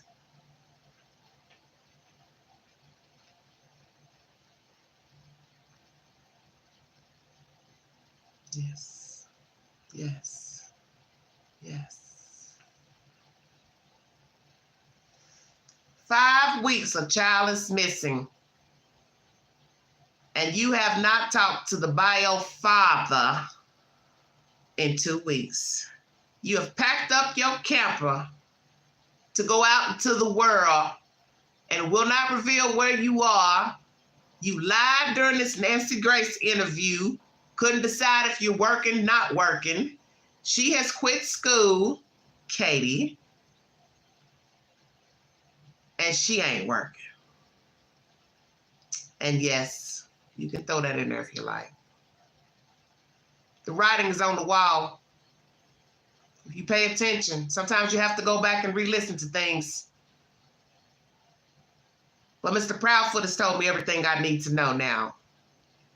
That you've cut Seth off, and you just said in this Nancy Grace live that forensics probably won't show up anything because everybody been trampling in here. That what you just said? Don't nobody never listen to nothing I say. I'm a little old nobody.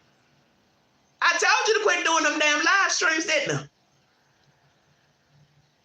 See, it's entertaining for these people out here in YouTube land, Facebook land. They want you to talk. But see, I know better. Because I know a fool gonna trip up, see. Because I done dealt with a many a liar in my time. So this is why I kept saying, need to quit talking. Need to quit talking.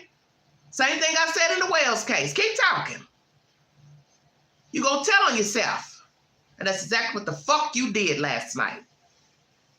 What you mean the forensics ain't gonna find nothing? They ain't gonna find nothing. All these folks coming here trampling. Well, see, that's where you are mistaken, sir. Because you can best believe 50 ways to kill a person, and it's 100 ways to get caught, brother. Better check yourself. They're not talking to me. There are reports that they have packed up an RV and left the house that Sebastian disappeared from. Any idea why they would do that? I have no idea. I have no information. They weren't talking to me, so I was out here trying to find my son. Do you feel that they were taking good care of him?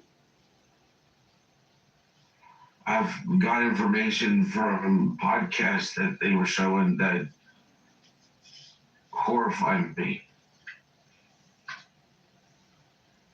What is horrifying you, Seth? Because they keep talking to YouTubers? Well, sweetheart, this is what you need to understand.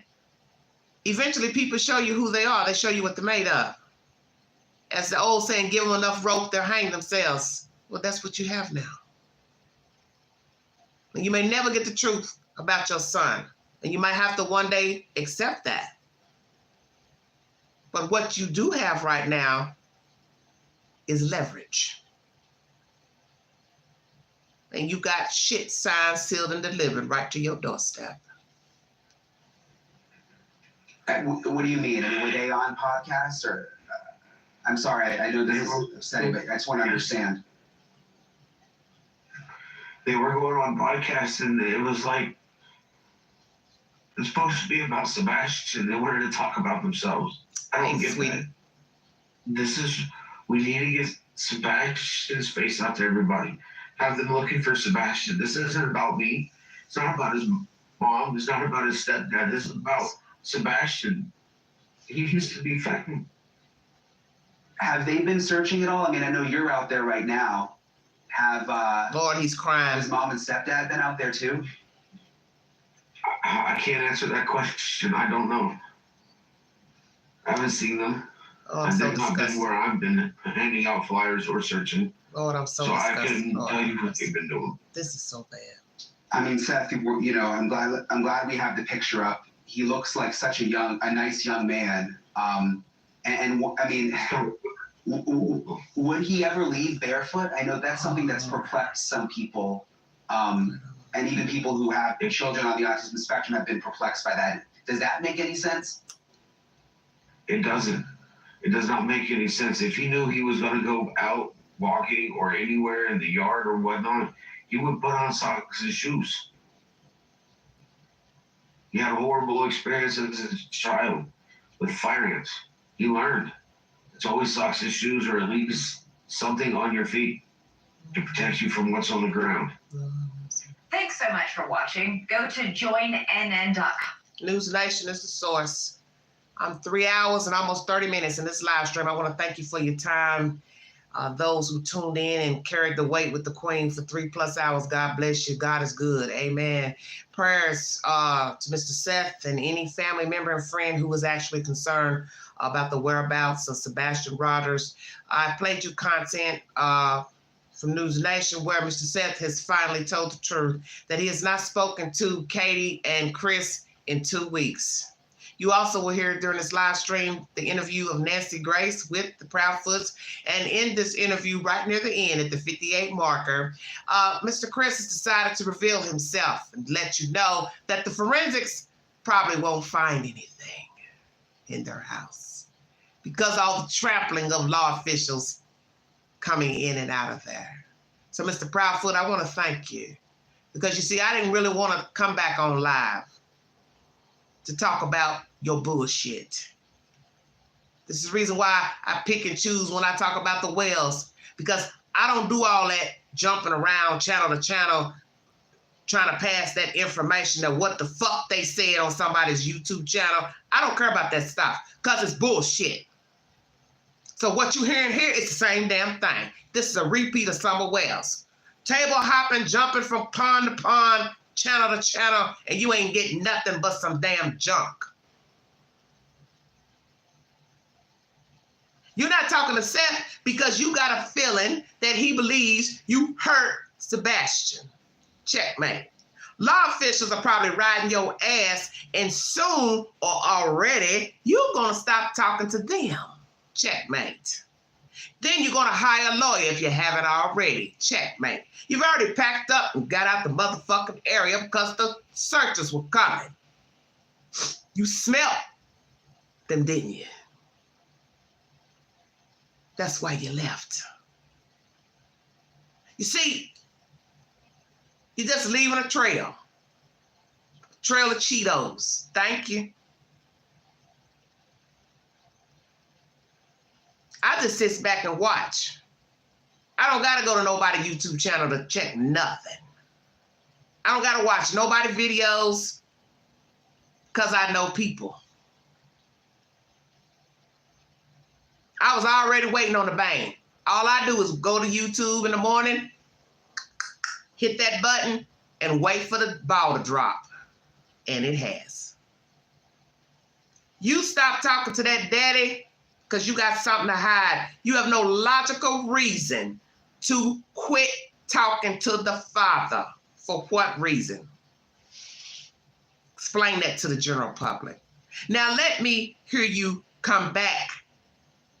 And let's see if you want to talk to Mr. Enton about why you ain't talking to Seth. So I guess you'll be doing another fucking interview to tell us why you stopped talking to the bio father. And Chris, you know you need your ass whooped sitting here talking about some bio father. Oh, he ain't Seth now. He the bio father. Ain't this a bitch?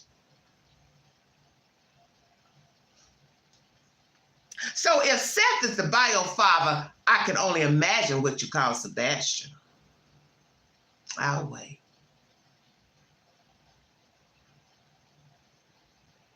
They ain't gonna find nothing.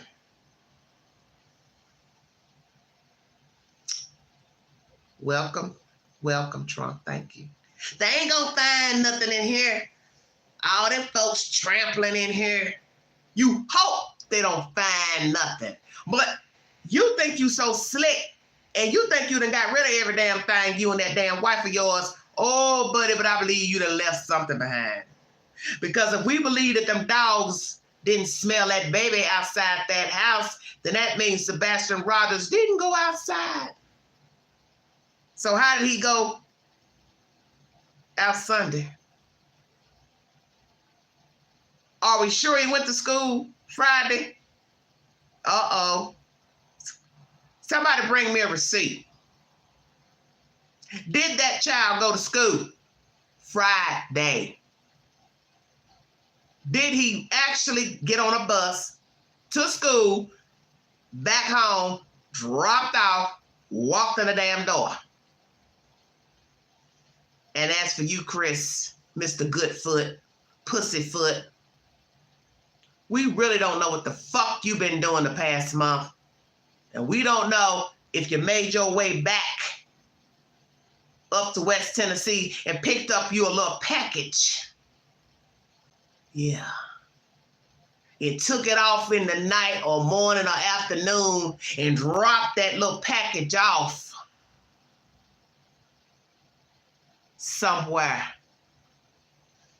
out here in no man's land.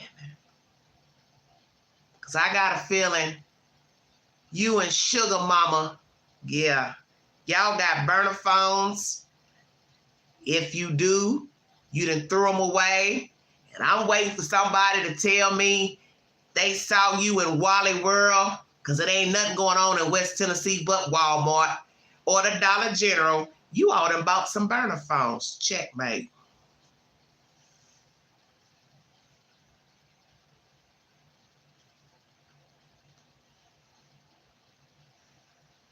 Y'all heard that boy.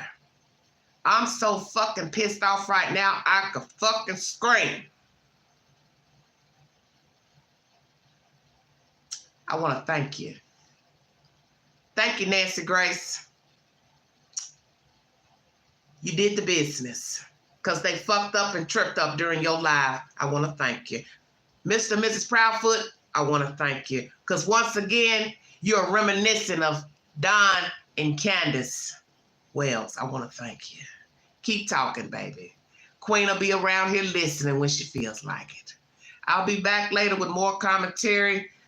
Going to bring you some information about the Menendez brothers. We're going to go deep into the belly of the beast. Did they kill their parents? Was it for greed? Were they being sexually assaulted by their father? Did he sexually assault one of the Menuna brothers? Let's talk about it. Let's discuss it. Once again, Sean Puffy Combs' house has been raided by federal agents. What were they looking for? What are the allegations? What are the charges? What's going on with him? And also there's some nasty business going on with Michael Jackson's estate with Catherine. Blanket wants her to stop spending money for lawyer fees because of a deal made with the estate. What's going on? Lord have mercy. The dead has no rest. I'll be back, everybody. Thank you so much for tuning into this great network. And if you'd like to donate to this great network, $McAngie129 Cash App, stickers, and chats. Always welcome to the live stream. Thank you, Sweetie Palo, for stopping in. Prayers for this baby boy. We're going to get justice for you, baby. Just like we're going to get justice for Summer Wells. God is good, and God sees everything. And he's going to get you home, okay? We're going to get you back. It may not be the way we want, but we're going to get you back. And as for the Proudfoots,